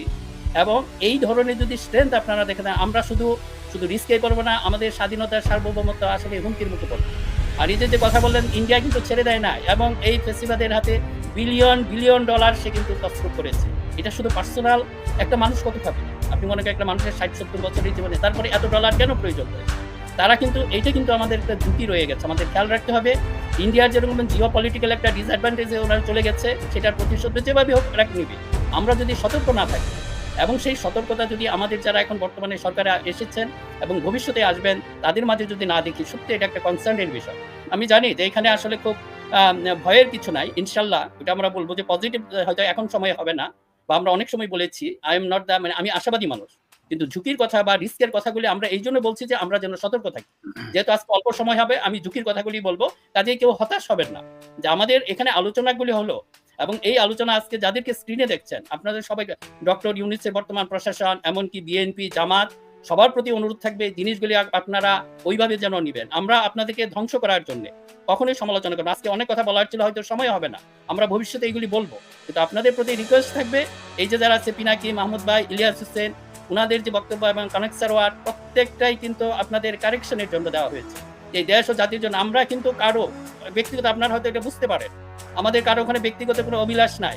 দেশটা ভালো চলুক, দেশে একটা গণতান্ত্রিক সিস্টেম ফিরে আসুক, আইনের শাসন প্রতিষ্ঠিত হোক, নলেজ বেসড সোসাইটি প্রতিষ্ঠিত হোক, এগুলি নিয়েই কিন্তু আমরা গত মাহমুদ ভাই 15-18 বছর বা এই সময় ধরে কিন্তু আমরা সংগ্রাম করে যাচ্ছি, এবং এখনো কিন্তু আমরা সেটা নতজান হই নাই, কোনো ব্যাপারে নো কম্প্রোমাইজ আমরা করি না, এবং ইনশাল্লাহ ভবিষ্যতে করবো না। আর এই যে ছাত্র সমন্বয়ক, সবার প্রতি অনুরোধ থাকবে, আপনারা ইতিহাস থেকে শিক্ষা নিন এবং বুঝতে চেষ্টা করুন। আর এই যে আমাদের টোন বা আমাদের ল্যাঙ্গুয়েজ বা আমাদের বডি ল্যাঙ্গুয়েজ দেখেই আপনারা বুঝতে পারবেন, আপনারা মিসগাইডেড হন না। আমরা দেখি এই যে এটা যদি বলবো যে এটার বলে জেন জি জেনারেশন, মানে যেটা হলো জুমার জেনারেশন। অ্যাকচুয়ালি আমি একটু কথা বলে দিচ্ছি, হয়তো বিশেষ যারা নতুন জেনারেশন আছে অনেকে জানেন না আসলে জেন জি কেন বলে। এটা ছিল সে 1946 থেকে 64-এ যাদেরকে জন্ম নিয়েছে তাদেরকে বলা হয়তো বেবি বোমার, কারণ ওই সময় দ্বিতীয় বিশ্বযুদ্ধের পরে বিশেষ করে ইউরোপিয়ান দেশগুলি বা গণতান্ত্রিক যে পশ্চিমা দেশগুলিতে একটা ইকোনমি খুবই বুম করেছে। এই বিশেষ করে ওই সময় টেলিভিশন এসেছে এবং টেকনোলজিক্যাল অ্যাডভান্সমেন্ট অর্থাৎ সাডেনলি হয়ে গেছে, এই জন্য ওদেরকে বলা হয় বেবি বোমার। তাদের জন্ম ছিল 46 থেকে 64। একইভাবে যদি আপনারা দেখেন 96 থেকে 2012 পর্যন্ত যাদের জন্ম হয়েছে, ওই বুমারের অনুযায়ী তাদেরকে জুমার বলে, যেহেতু ইন্টারনেট বা জুমিং করে এখন এই জেনারেশন সমস্ত ইনফরমেশন জেনে নেয়, কাজেই তাদেরকে বলেন জেনারেশন জুমার বা জেনজি। এখন আমাদের জন্য একটা ভালো হলো যে 71-এ বা যেটা দেখেন সেখানে কিন্তু সে বেবি বোমারদের একটা বিশেষ ভূমিকা ছিল। সব মুক্তিযোদ্ধার বয়স ছিল 20 থেকে 22, and they are all baby boomers। আমরা মার্জিনালি, আমি আর পিনাকি দা, হয়তো মাহমুদ ভাই আছেন সেই বেবি বোমারদের মধ্যে, আমরা হয়তো মার্জিনালি একটু সরে এসেছি। উনি 64, আমরা 67, 66। কাজেই এই যে জেনারেশনটা এসেছেন আপনাদের একটু বুঝতে হবে, এই যে ওই স্বাধীনতাটা এসেছে বোমারদের হাতে, বেবি বোমারদের হাতে, আর দ্বিতীয় স্বাধীনতা এসেছে একটা জেনারেশন জুমার, তাদের হাতে এসেছে। হ্যাঁ, এখন যদি এই জন্য বলি, এই জেনারেশনটা আমি একটু শেষ করে দিচ্ছি, যে এই জেনারেশনের একটা ভালো বৈশিষ্ট্য যেটা নিয়ে আমি আশাবাদী, যেরকম আমাদের জেনারেশন আমার কাছে মাঝে মাঝে স্পয়েলড জেনারেশন মনে হয়। কারণ হচ্ছে কি, আমরা যদি বলে চিলে কান নিয়ে গেছে, আমরা হয়তো কানে হাত না দিয়ে কিন্তু তাড়াতাড়ি চিলের পেছনে দৌড়াই, বাট আশাবাদী হয়েছি বর্তমান জেনারেশন দেখে তারা কিন্তু আগে প্রথমে কানে হাত দেয়, তারপরে চিলে পিছনে দৌড়ায়। কাজে আমি এই আশাবাদ নিয়েই আমি আমার এখনকার আর কি বক্তব্য শেষ করছি, যে এই নতুন জেনারেশন ইনশাআল্লাহ ভালো দিকে নিয়ে যাবে এবং তারা আসল জিনিসটা বুঝতে চেষ্টা করবে, নট কোনো বিভ্রান্তিতে পড়বেন না। ধন্যবাদ। ধন্যবাদ মিনা ভাই। তো মাহমুদ ভাই, পিনাকিদা বলছিলেন যে ফ্যাসিবাদ আর ফিরে আসবে না, এবং তিনি ভারতীয় আধিপত্যবাদকে আমাদের ঠেকাতে হবে, এটার ব্যাপারে তিনি জোর দিচ্ছেন। তো আমরা যদি সরকারের দিকে তাকাই, আমরা দেখবো যে 111 যেটা পেছনের মূল শক্তি ছিল ইন্ডিয়া, ভারত, তাদের প্রতিনিধিত্বের সংখ্যা অনেক বেশি এবং ক্রমাগত এটা বেড়েই চলেছে কিন্তু, এবং তারা কিন্তু বিভিন্নভাবে এখানে ইন করছে। তো আমাদের, এবং অনেকে বলছেন যে প্রশাসন বা ডক্টর ইউনূস সরকারের সরকার 4টা ভাগে বিভক্ত। একটা ভাগ হচ্ছে জেনারেল ওয়াকার, একটা ভাগ হচ্ছে ডক্টর ইউনূস অ্যান্ড এনজিও যে 7 জন তারা, একটা ভাগ হচ্ছে যারা 111-এর সাথে ছিল 7-8 জন 9 জন তারা, এবং আরেকটা ভাগ হচ্ছে ডক্টর আসিফ নজরুল অ্যান্ড স্টুডেন্টরা। তো এই যে ফ্যাসিবাদ আর ফিরে আসবে না, সেরকম কোনো কার্যকর পদক্ষেপ এখন আমরা দেখছি না। সেই প্রথম আলো রেজিস্টার গ্রুপ ভিত্তিক সুশীল সমাজদের একটা আধিপত্য আমরা দেখছি, যে কেউ পিনাকিদা বলেছেন, ইলিয়াস, মিনার ভাই বলেছেন। তো আপনার কি মনে হয় ফ্যাসিবাদ ফিরে আসবে না বা ভারতের আধিপত্যবাদ, যেমন ডক্টর ইউনূসের দু একটা বক্তব্য খুবই গ্রহণযোগ্য হয়েছে, তিনি তার অবস্থানে অটল আছেন, আপনি কি মনে করেন, কিভাবে দেখছেন, একটু শুনি আপনাদের। আচ্ছা, আমি এই আলোচনায় যাওয়ার আগে দুটো ইনফরমেশন একটু দিয়ে রাখি। যে উপদেষ্টার কথা বলার চেষ্টা করলো মিনার রশিদ, তার নাম ইফতেখার আহমেদ চৌধুরী। ইফতেখার আহমেদ চৌধুরী 2008 সালে পররাষ্ট্র উপদেষ্টা ছিল, এবং সে তখন বলেছিল যে বাংলাদেশের রাজনীতি এমনভাবে করা হবে যাতে করে বাংলাদেশে যেন অ্যান্টি ইন্ডিয়ান কোনো রাজনীতি আর উত্থান না হয়। তো এটা একটু আমি স্মরণ করিয়ে দিলাম আজকে কি ওই যে জেনারেশন সম্পর্কে যে বললো মিনার, জেনজি জেনারেশন, জুমার জেনারেশন। ওই মাহমুদ ভাই, ইফতেখার সাহেবের সহকর্মীরাই তো এখন আবার সরকারে আছেন। এখন সরকারে আছে, তখন পররাষ্ট্র উপদেষ্টা, পররাষ্ট্র সচিব ছিল, আজকের যিনি পররাষ্ট্র উপদেষ্টা তিনি তখন পররাষ্ট্র সচিব ছিলেন। তো এটা হলো লিঙ্কেজ। আর দ্বিতীয় আর একটা ইনফরমেশন দিয়ে রাখি যে হাসিনার দানব হয়ে ওঠার যারা সহযোগী তাদেরকে নিয়ে আমি 7 পর্বে এডিটোরিয়াল লিখেছি আমার ইউকের আমার দেশ পত্রিকায়। তো এটা সম্মিলিত করে একটা ছোট আকারে বই প্রকাশ করার উদ্যোগ নেওয়া হয়েছে বাংলাদেশে। আমার দেশের সহকর্মীরা উদ্যোগ নিয়েছে। সম্ভবত এই বইটা আগামী 1 সপ্তাহের মধ্যে প্রকাশিত হয়ে যাবে। বইটার হেডিং হচ্ছে যে ফ্যাসিস্ট হাসিনার দানব হয়ে ওঠার সহযোগী। তো যারা এটা পড়তে চান তারা পড়তে পারেন আর কি বইটা থেকে। আমি সেখানে ভারত হচ্ছে প্রধানতম সহযোগী, এবং অন্য যারা মিডিয়া আছে, সুশীল সমাজ আছে, সেনাবাহিনী আছে, পুলিশ আছে, সবার সম্পর্কে আমি লিখেছি যারা যারা সহযোগী ছিল, তথ্য প্রমাণ সহকারে। আচ্ছা, এখন আমি আপনার এই প্রশ্নের জবাবে যাই। পিনাকির সাথে আমি একমত, হাসিনার ফ্যাসিবাদ আর ফিরে আসবে এ সম্পর্কে ইনশাল্লাহ আমি একমত, ইনশাল্লাহ এটা ফিরবে। হাসিনা এখন স্পেন্ড ফোর্স, হাসিনা কিংবা তার পরিবারের লোকের মাধ্যমে সেই ফ্যাসিবাদ ফিরবে। কিন্তু ভারতীয় আধিপত্যবাদ কি এখনো দূর হয়েছে? প্রশ্নটা এখানে। ফ্যাসিবাদটা তৈরি করেছিল প্রধানত ভারত বাংলাদেশে তার আধিপত্যবাদ কায়েম করবার জন্য। কারণ একটা ফ্যাসিস্ট সরকার যদি ক্ষমতায় থাকে তাহলে আধিপত্যবাদ কায়েম করাটা সহজ হয়ে যায় বিদেশি শক্তির পক্ষে। তো বাংলাদেশ যে 16 বছর ধরে পরিচালিত হয়েছে, পিনাকি যেটা বললো বাংলাদেশ ইন্ডিয়ার ভাসাল স্টেটে পরিণত হয়েছিল, এই পরিণত হওয়ার পিছনে ভারত প্রধানত কন্ট্রোল করেছে বাংলাদেশকে। আর পিছনে ফলোয়ারের ভূমিকায় ছিল কিন্তু আপনার দেশ আমেরিকা। মার্কিন যুক্তরাষ্ট্র তার সাউথ এশিয়ান জিওপলিটিক্যাল স্ট্র্যাটেজির অংশ হিসেবে বাংলাদেশকে ভারতের কাছে ইজারা দিয়েছে। এটাকে আমি ইজারাই বলবো। সেই 2014 সালের ভুয়া নির্বাচন একদলীয়, 2018 সালের মধ্যরাতের নির্বাচন এবং 2024 সালের আবারও ডামি নির্বাচন, এগুলো আমেরিকা সহ্য করে গেছে। অনেক কথা বলার পরেও কোনো অ্যাকশন নেয় নাই। তার প্রধান কারণ হচ্ছে ভারত, তার যে স্ট্র্যাটেজিক রিলেশনশিপ। সুতরাং ভারতীয় আধিপত্য বাংলাদেশের উপরে ছিল, এখন সেটার মুঠি একটু আলগা হয়েছে, কিন্তু মুঠি একেবারে আমরা বিদায় করতে পারি নাই। কারণটা হচ্ছে এই প্রথম আলো জাতীয়, এরাও কিন্তু ইনস্টিটিউশন। একটু আগে ইনস্টিটিউশনের ব্যাখ্যা দিচ্ছিল কিনা, প্রথম আলো কিন্তু একটা ইনস্টিটিউশন। আপনি শত্রুপক্ষের হতে পারে, কিন্তু ডেফিনেটলি প্রথম আলো ইজ এ ফর্মিডেবল ইনস্টিটিউশন, এটা আমাদের মনে রাখতে হবে। তো এই ইনস্টিটিউশনগুলো তৈরি করেছে কে? ভারত এবং আমেরিকা, দুই দল মিলে তৈরি করেছে প্রথম আলো ডেইলি স্টার। এটা আপনাদের ভুলে গেলে চলবে না। আপনাদেরকে একটা পুরোনো কথা আমি বলে রাখছি জানার জন্য। এই আজকে যারা ইয়াং ছেলেপেলেরা সরকারে বসেছে তাদেরও এটা শোনা দরকার। আমি যখন প্রথমবার জেল থেকে বেরোলাম 2011 সালে, বেরোনোর পরে মার্কিন যুক্তরাষ্ট্রের একজন সহকারী মন্ত্রী আসলেন বাংলাদেশ ভিজিটে, এবং মন্ত্রী আসার পরে সেই মন্ত্রী একটা মিটিং এর আয়োজন করলেন, মিডিয়া মিটিং। কোথায় জানেন? ডেইলি স্টার অফিসে। এবং সেই মিটিং এ তখন মিডিয়া সেল দেখতো প্রথম আলোর, পিনাকি চিনবে, আনিসুল হকের স্ত্রী, আনিসুল হক বলতে প্রথম আলোর আনিসুল হক, তার স্ত্রী মিডিয়া উইং এর চিফ ছিল, তার নামটা আমি ভুলে গেছি ভদ্রমহিলা। তো তিনি আমাকে ফোন করে বললেন যে মার্কিন মন্ত্রী আপনার সাথে দেখা করতে চায়, আমাদের একটা অনুষ্ঠান হবে প্রথম আমার কোথায় ডেইলি স্টার অফিসে, তো ওখানে আপনার দাওয়াত। আমি তাকে বললাম যে আপনার মন্ত্রীর দাওয়াত ডেইলি স্টার অফিসে কেন?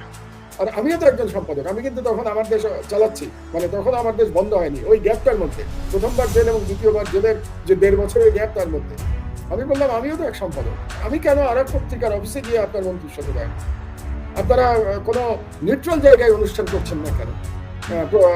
ইয়েতে কি সোনারগাঁ হোটেলে করছেন না কেন? আমাকে কি বললো জানেন? আপনারা শুনলে হাসবেন, এগুলো জানা দরকার, বুঝলেন? আমাকে বললো আমাদের বাজেট নাই।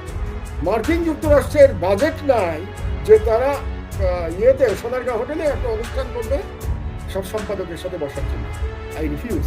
আমি বলেছি আমি অত্যন্ত দুঃখিত, আপনার মন্ত্রীর সাথে আমি দেখা করতে পারবো না, কারণ ডেইলি স্টার অফিসে গিয়ে আপনার মন্ত্রীর সাথে দেখা করার মতো মেরুদণ্ড আমার এখনো অতটা, আমি মেরুদণ্ডহীন হই না। তো এগুলো কাহিনীগুলো আপনাদের জানা দরকার, এই কাহিনীগুলো গুরুত্বপূর্ণ। কাজেই ডেইলি স্টার প্রথম আলোকে আপনারা শুধু কিন্তু ভারতের প্রজেক্ট মনে করবেন না, এটা কিন্তু ভারত আমেরিকার যৌথ প্রজেক্ট। তো পরিষ্কারভাবে আমি বলছি আপনাদের, ভারত আমেরিকা জোট। কাজেই গত 16 বছর বাংলাদেশ রাষ্ট্র চালিত হয়েছে দিল্লি থেকে। আমি আশা করতে চাই যে এখন যে সরকার আছে এই সরকার ওয়াশিংটন দ্বারা চালিত হবে না। কারণ এখন যে চেষ্টাটা হবে ফ্যাসিবাদের যে চেষ্টা, আপনারা বলেছেন ফ্যাসিবাদের প্রত্যাবর্তন হবে হবে যদি আমরা আবার ওয়াশিংটনের কাছে সারেন্ডার করি, এবং ওয়াশিংটন এখন সামনে আসবে, ফলোয়ার কে থাকবে এখন জানেন? ফলোয়ার থাকবে ইন্ডিয়া। 16 বছর লিডারশিপে ছিল ইন্ডিয়া, ফলোয়ার ছিল আমেরিকা। আপনারা পার্থক্যটা বোঝার চেষ্টা করুন, আমি জনগণের উদ্দেশ্যেও বলছি এবং ইয়াং জেনারেশনের উদ্দেশ্যে বলছি। এই 16 বছর আমাদের স্বাধীনতা, আমাদের ফ্রিডম, রাষ্ট্রের স্বাধীনতা, জনগণের ফ্রিডম ইন্ডিয়া নিয়ে গেছে, কারণ মার্কিন যুক্তরাষ্ট্র ফলোয়ারের ভূমিকায় ছিল। এখন প্রফেসর ইউনূসের নেতৃত্বে যদি আর একটা নতুন প্যাকেজে সেই ভারতপন্থী সরকার আসবে যেখানে ফলোয়ার থাকবে ইন্ডিয়া, সামনে থাকবে আমেরিকা, এটাও আমাদের কাছে গ্রহণযোগ্য হবে না। আমরা কিন্তু প্রকৃত স্বাধীনতা চাই, আমরা রাষ্ট্রের সার্বভৌমত্ব চাই, আমরা সবার সাথে বন্ধুত্ব চাই, আমরা ওয়াশিংটনের সাথে বন্ধুত্ব চাই, আমরা রাশিয়ার সাথে বন্ধুত্ব চাই, আমরা চীনের সাথে বন্ধুত্ব চাই। ভারতের সাথে বন্ধুত্ব হবে কিনা এটা ভারতের অ্যাটিটিউডের উপর ডিপেন্ড করে। কারণ আপনি দেখেছেন যে কদিন আগে রাজীব গান্ধী আপনাদের আমেরিকাতে ভিজিটে এসে সে বাংলাদেশ বিরোধী মন্তব্য করেছে যে বাংলাদেশে উগ্রবাদের উত্থান হচ্ছে। আমাদের ভুলে গেলে হবে না যে এই কংগ্রেসে কিন্তু সর্বপ্রথম শেখ হাসিনাকে ক্ষমতায় এনেছে।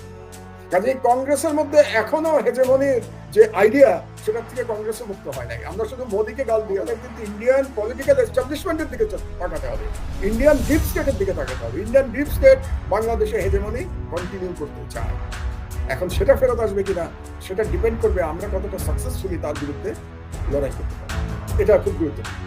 এবং এই লড়াইয়ের কাজে যেটা পিনাকি একটু আগে বললো যে নতুন নতুন বয়ান তৈরি করবে, প্রথম আলো, ডেইলি স্টার, চ্যানেল আই, আপনারা জানেন তো এই তিনটে কিন্তু একসঙ্গে, এই চ্যানেল আই, প্রথম আলো, ডেইলি স্টার কিন্তু একসঙ্গে কাজ করে।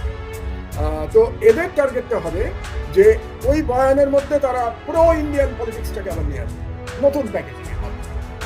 এর মধ্যে দিয়ে আমাদের মেরুদণ্ড সোজা রাখতে হবে, আমাদের নিজস্ব বাংলাদেশের বয়ান তৈরি করতে হবে। এই কাজ কিন্তু আমাদের প্রত্যেকের কাজ, এটা পিনাকির কাজ, এটা আমার কাজ, ইলিয়াসের কাজ, মিনারের কাজ, আপনার কাজ। এবং যেখানে আমরা আমাদের স্বাধীনতা রক্ষা করবো, যেমন ধরেন আপনাদের একটা এক্সাম্পল দিই, প্রথম আলো নিউজ আপনি দেখবেন এতগুলো সংখ্যালঘু প্রতিষ্ঠানে হামলা হয়েছে, নিউজটা দেখেন। আমি বলতে চাই যেটা বাংলাদেশের কোনো সংখ্যালঘু প্রতিষ্ঠানে হামলা হয় নাই, এটা বললে আবার আপনারা বলবেন আপনি মিথ্যা কথা বলছেন। আমার যুক্তিটা হলো যেখানে হামলা হয়েছে সেটা হলো প্রো আওয়ামী লীগ প্রতিষ্ঠানে হামলা হয়েছে, এখানে সংখ্যালঘু হিসাবে হামলা হয় না। বাংলাদেশের মানুষ সাম্প্রদায়িক না, তারা কোনো সময় হামলা করে না। ইন্ডিয়া না, আপনি ইন্ডিয়াতে এই মুহূর্তে কি চলছে জানেন? ইন্ডিয়াতে আপনার হিমাচলে কি চলছে? 2টা মসজিদ বানানো নিয়ে সেখানে এই মুহূর্তে আমরা যখন কথা বলছি হাজার হাজার মানুষ, হিন্দু যারা কট্টর হিন্দুত্ববাদী, তারা বিক্ষোভ করছেন, মুসলমানদের মারতে যাচ্ছে, মসজিদ ভাঙতে যাচ্ছে, 2টা মসজিদ। সেটা নিয়ে আলোচনা কোথায়? আমাদের এরকম মেরুদণ্ড লাগবে, আমাদের সরকারের, আমাদের পররাষ্ট্র উপদেষ্টা, আমাদের প্রধান উপদেষ্টার এরকম মেরুদণ্ড লাগবে যে যখনই ইন্ডিয়া বলবে বাংলাদেশের সংখ্যালঘুদের ব্যাপারে, আমরা যেন বলতে পারি তোমাদের সংখ্যালঘু নির্যাতন নিয়ে আমরা উদ্বিগ্ন। এটা বলার সাহস যেদিন বাংলাদেশ সঞ্চয় করতে পারবে, সেদিন বাংলাদেশ তার স্বাধীনতা রক্ষা করতে পারবে। এটা বলতে হবে ভারতকে যে ভারতের সংখ্যালঘু নির্যাতন নিয়ে আমরা উদ্বিগ্ন, এটা আমাদের বলার রাইট আছে। ভারত যদি এখানকার আমাদের ইন্টারনাল অ্যাফেয়ার্সে হস্তক্ষেপ করতে চায়, কারণ আমি যেটা বলতে চাই যে বিপ্লব পরবর্তী আমরা যদি পৃথিবীর ইতিহাস ঘাটি, আমরা যেটা দেখবো যে ভায়োলেন্স, সেই তুলনায় বাংলাদেশের ভায়োলেন্স অত্যন্ত কম হয়েছে। আপনি শেখ হাসিনা 1000-এর উপরে মানুষকে হত্যা করেছে, গণহত্যা চালিয়েছে। আপনি আমাকে বলেন 6 তারিখের পরে কয়জন লোক মারা গেছে? এই বিপ্লব হওয়ার পরে কয়জন লোক বাংলাদেশে প্রতিহিংসার শিকার হয়েছে? আমার তো মনে হয় আপনি 10 জনও খুঁজে পাবেন কিনা আমার সন্দেহ আছে। নিহত হয়েছে, আমি কিন্তু নিহত বলছি, আহত হতে পারে, নিহত হয়েছে আপনি 10 জন খুঁজে পাবেন। আজকে প্রথম আলোর কাছে ওই 10 জন ইম্পর্টেন্ট, আর এই যে হাজারের উপরে মানুষের উপরে গণহত্যা চালানো হয়েছে সেটা কোথায়? তো কাজেই আমি ফ্যাসিবাদের বিরুদ্ধে যদি লড়াই করতে হয়, তাহলে আমাদেরকে ভারতের বিরুদ্ধে লড়াই করতে হবে। আপনার দেশে ফ্যাসিবাদ প্রতিষ্ঠা করবে ভারত তার নিজের সাথে, এবং মার্কিন যুক্তরাষ্ট্রকে আমি সন্দেহের দৃষ্টিতে দেখি। কেন জানেন? আমার একটা থিওরি আছে, আমার থিওরি বলতে আমার পড়াশোনার মাধ্যমে থিওরি, এটা একেবারে আন্দাজে থিওরি না। সেটা হলো আমেরিকা কোনো মুসলমান দেশে গণতন্ত্র চায় না, আমেরিকা গণতন্ত্র চায় তার নিজের দেশে, কিন্তু কোনো মুসলিম কান্ট্রিতে মার্কিন যুক্তরাষ্ট্র আসলে গণতন্ত্র চায়। তারা মুসলিম কান্ট্রিতে ডিক্টেটর, মুসলিম বিশ্বে দেখেন তো 57টা দেশের মধ্যে 5-6টা দেশে মাত্র 5-6টা দেশে গণতন্ত্র আছে। কেন? এবং আপনি দেখবেন যে মুসলিম বিশ্ব যেগুলি ডিক্টেটর তাদের সবার সাথে সৌহার্দ্যপূর্ণ সম্পর্ক ওয়াশিংটন। এবং আমি সেই জন্য আমি সন্দেহ করি যে ওয়াশিংটন চাইবে যাতে অনির্বাচিত সরকার দীর্ঘদিন থাকে। এই বিষয়ে আমাদেরকে সতর্ক থাকতে হবে। এবং ওয়াশিংটন সরকার চাইতে পারে যে আমি বাংলাদেশের কিছু আবেগপ্রবণ মানুষের কথা বললাম, আমরা চাই 10 বছর ইউনিট ক্ষমতায় থাকুক, বিএনপি আর আওয়ামী লীগ একই কথা। এগুলো দেখবেন আপনি, এগুলো করা হচ্ছে কিন্তু এইটাকে জাস্টিফাই করবার জন্য যে বিএনপি আওয়ামী লীগ যেহেতু একই রকম খারাপ দল, কাজেই বাংলাদেশে একটা অনির্বাচিত সরকারি থাকে। এবং আপনি দেখবেন ওয়াশিংটন থেকে এইসব গল্পে সমর্থন করা হয়। এবং প্রথম আলো, ডেইলি স্টার যেগুলো বেসিক্যালি ইন্দো ইউএস প্রজেক্ট, সেগুলোকে দেখবেন এটাকে সমর্থন করা হয়। এই জন্যই আমি আপনাদেরকে সতর্ক করছি তিউনিসিয়ার কথা বলে। তিউনিসিয়ার কাহিনী একটু পড়াশোনা করেন আপনারা, ইয়াং জেনারেশনকে বলছি যে তোমরা বাবারা তিউনিসিয়ার কাহিনী একটু পড়ো। তিউনিসিয়াতেও পালিয়ে গেছিল বেন আলী, সৌদি আরবে পালিয়ে গেছিল 28 দিনের বিপ্লবে, হাসিনাও পালিয়ে গেছে, কিন্তু বেন আলী ফেরত আসে নাই, কিন্তু ফ্যাসিবাদ ফিরে এসছে তিউনিসিয়ায়। তো বাংলাদেশে হাসিনা ফিরবে না, আমি একমত পিনাকির সাথে, কিন্তু ফ্যাসিবাদ ফিরবে কিনা, ফিরবে না এই গ্যারান্টি আমি দিতে পারবো না। ফ্যাসিবাদ ফিরবে কিনা এই গ্যারান্টি শুধুমাত্র জনগণ দিতে পারবে। বিএনপি ব্যর্থ হলো কেন আন্দোলনে বলেন তো? বিএনপি 16 বছর ধরে তো লড়াই করেছে এবং এইবার তো ইলেকশন নিয়ে তার সঠিক অবস্থান ছিল, তারপরে বিএনপি পারলো না কেন? বিএনপি বেশি মাত্রায় আমেরিকার উপর নির্ভর করেছিল, বিএনপি জনগণের উপরে নির্ভরতা কমিয়ে দিয়েছে। এই জন্য আপনার খেয়াল আছে বিএনপির প্রত্যেক মিটিং এ তার নেতারা বলতো আমরা শান্তিপূর্ণভাবে আন্দোলন করছি। শান্তিপূর্ণভাবে আন্দোলন হয় নাকি? ফ্যাসিবাদের বিরুদ্ধে বিরোধিতা করা হয়েছে? শান্তিপূর্ণভাবে কি হাসিনা পালিয়ে গেছে বাংলাদেশ থেকে? রক্তপাত হয় নাই তো? বিএনপি নেতারাই তার কর্মীদের হতোদ্যম করে ফেলেছিল। এই কারণে বিএনপি এত আন্দোলন করে সাকসেসফুল হতে পারে। এবং একটা আমি আর দীর্ঘায়িত করবো না, বাকিদের কথা শুনবো। আপনি দেখেন বিএনপি 2024 সালে কারেক্ট ডিসিশন নিয়েছে ইলেকশনে অংশগ্রহণ না করে, এবং আল্লাহর রহমতে 6 মাসের মধ্যে হাসিনা হয়েছে। তো সবাই মিলে করেছে, তার মধ্যে বিএনপিও ছিল, ছাত্র জনতা ছিল, সবাই ছিল, জামাত ছিল, হেফাজত ছিল। 2018 সালে বিএনপি ইলেকশনে যোগদান করে ভুল করেছে, এটা আমি 2018 সালে বলেছিলাম। এমনও তো হতে পারতো 2018 সালে যদি বিএনপি নির্বাচনে যোগদান না করতো তাহলে শেখ হাসিনার আরো আগে মতো। সুতরাং আমি শেষ যেটা বলতে চাই যে আমরা ফ্যাসিবাদ ফিরে আসবে কি আসবে না এটা আমাদের উপরে ডিপেন্ড করবে, বাংলাদেশের জনগণের উপরে ডিপেন্ড করবে। এবারে বিপ্লবের সবথেকে বড় জিনিস হচ্ছে কোনো বিদেশি সাহায্য ছাড়া বিপ্লবে বাংলাদেশের ছাত্র জনতা বিপ্লব সফল করেছে। কোনো বিদেশিদের ধারে নাই, তারা নিজেরা লড়াই করে সফল করেছে। তো বাংলাদেশের জনগণ যদি মেরুদণ্ডকে সোজা করে এই লড়াই অব্যাহত রাখতে পারে এবং সেই লড়াই আধিপত্যবাদের বিরুদ্ধে যদি কন্টিনিউ করতে পারে তাহলে ফ্যাসিবাদ ফিরে, আর না হলে কিন্তু ফ্যাসিবাদ তিউনিসিয়ার মতো আবার ফিরে আসার একটা সুযোগ কিন্তু থাকবে। এই ব্যাপারে আমার সতর্ক করার কর্তব্য। গত 18 বছর ধরে আমি বাংলাদেশের জনগণকে বিভিন্ন সময় সতর্ক করে গেছি, আজকেও আবার সতর্ক করছি। সতর্ক হওয়া না হওয়া সেটা জাতির। ধন্যবাদ মাহমুদ ভাই। পিনাকিতে আপনি যে বলছিলেন যে প্রথম আলোর সঙ্গে যে চুক্তি, এই চর্কি যে চুক্তি ভারতের সাথে, চর্কি যে ওটিটি প্ল্যাটফর্ম, সেখানে দেখেন মতিউর রহমান ভারতের বাংলাদেশের হাই কমিশনার ছিল বোধ হয় ভদ্রলোক, বাংলাদেশের তার সাথে বসে চুক্তি করছে। এবং ওটিটি প্ল্যাটফর্ম যে চর্কির মাধ্যমে কিন্তু আমাদের ইয়াং জেনারেশনের মানে মগজ ধোলাইয়ের নানা রকম প্রজেক্ট কিন্তু তারা নেয়, পত্রিকায় যেমন নেয় সেখানেও কিন্তু পারপাসফুলি নাটক, সিনেমার বিভিন্ন কিছুর মাধ্যমে এগুলো হয়।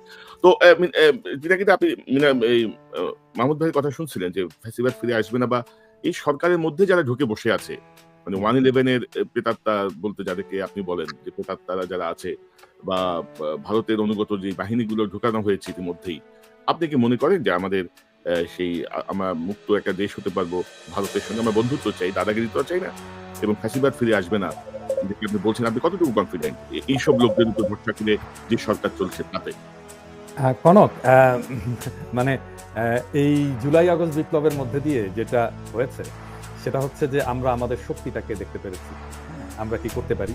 বাংলাদেশের তারুণ্য, বাংলাদেশের জনতা তার শক্তিটাকে দেখতে পেরেছে, বাংলাদেশের জনগণ তার ঐক্যটাকে দেখতে পেরেছে। হাসিনাকে পরাভূত করা গেছে, হাসিনার মতো একটা বিকট ফ্যাসিস্টকে পরাভূত করা গেছে, আর এই সমস্ত টুকরা টাকরি ইন্ডিয়ান দালাল এগুলো তো মামুলি হামলা। হ্যাঁ, এগুলোকে পরাজিত করার যখন আহ্বান আমরা জানাবো এবং এদের বিরুদ্ধে যখন আমরা যুদ্ধ শুরু করব, এরা উড়ে যাবে, ধুলিকণার মতো উড়ে যাবে।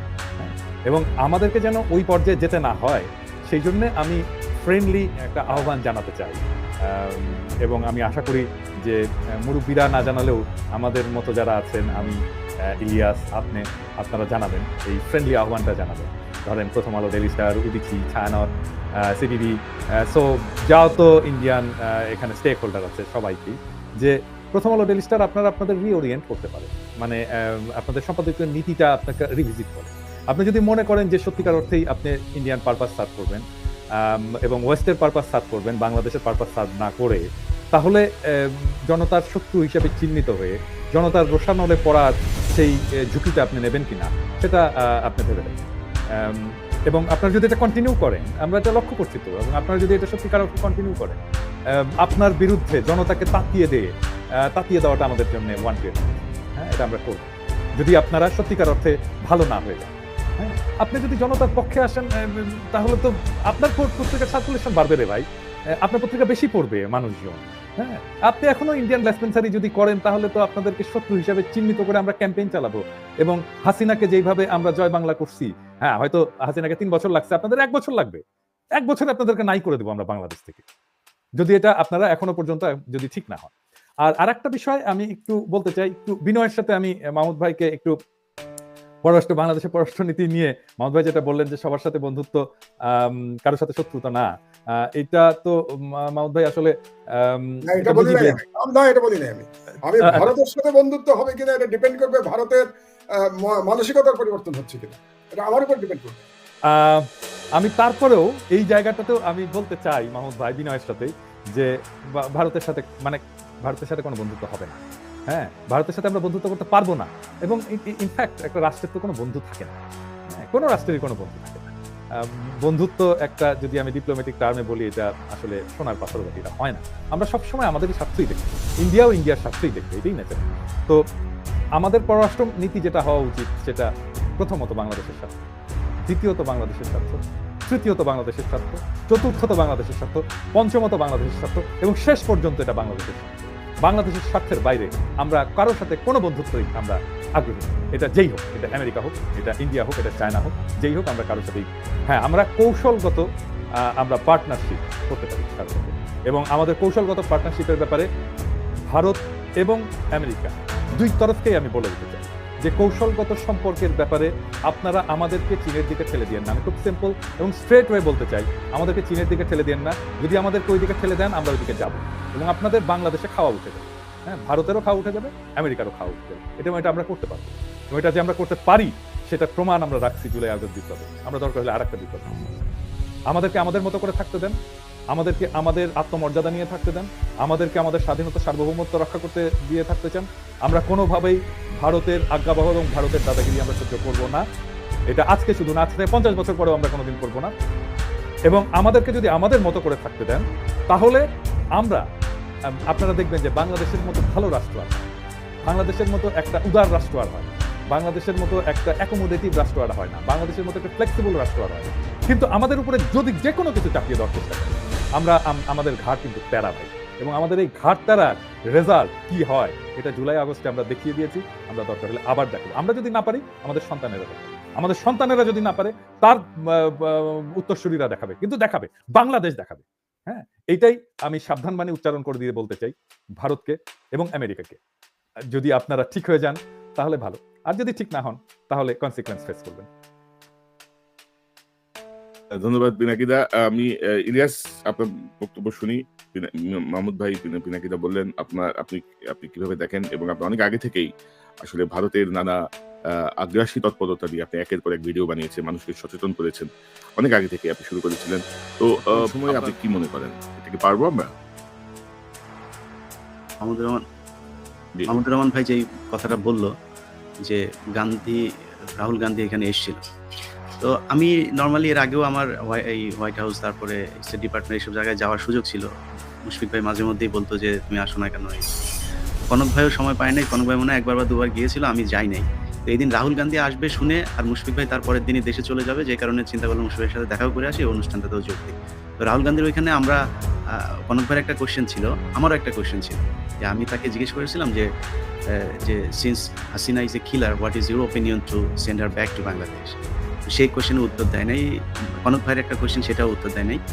তো কারণ হচ্ছে তার ওইখানে যে মডারেটর ছিল সে পরে শুনলাম যে সে হচ্ছে বিজেপি। আমাদের কোশ্চেনগুলো আবার ফিল্টার হয়ে যাচ্ছিল, সরাসরি গান্ধীর কাছে না গিয়ে সে এটা চুজ করছিল, সেই তার চুজ অ্যান্ড পিক সেই অনুযায়ী, সে পিক অ্যান্ড চুজ অনুযায়ী সেটাই করেছে। যাই হোক, তো স্পষ্টভাবে সে তার বক্তব্য পরিষ্কার করেছে। পিনাকিদা যেটা বললো যে বাংলাদেশ কারো মানে কোনো দেশ কারো বন্ধু হয় কি না হয় ওইটা আমি সরাসরি বলতে চাই না, কিন্তু ভারত কখনো কারো বন্ধু হয় না।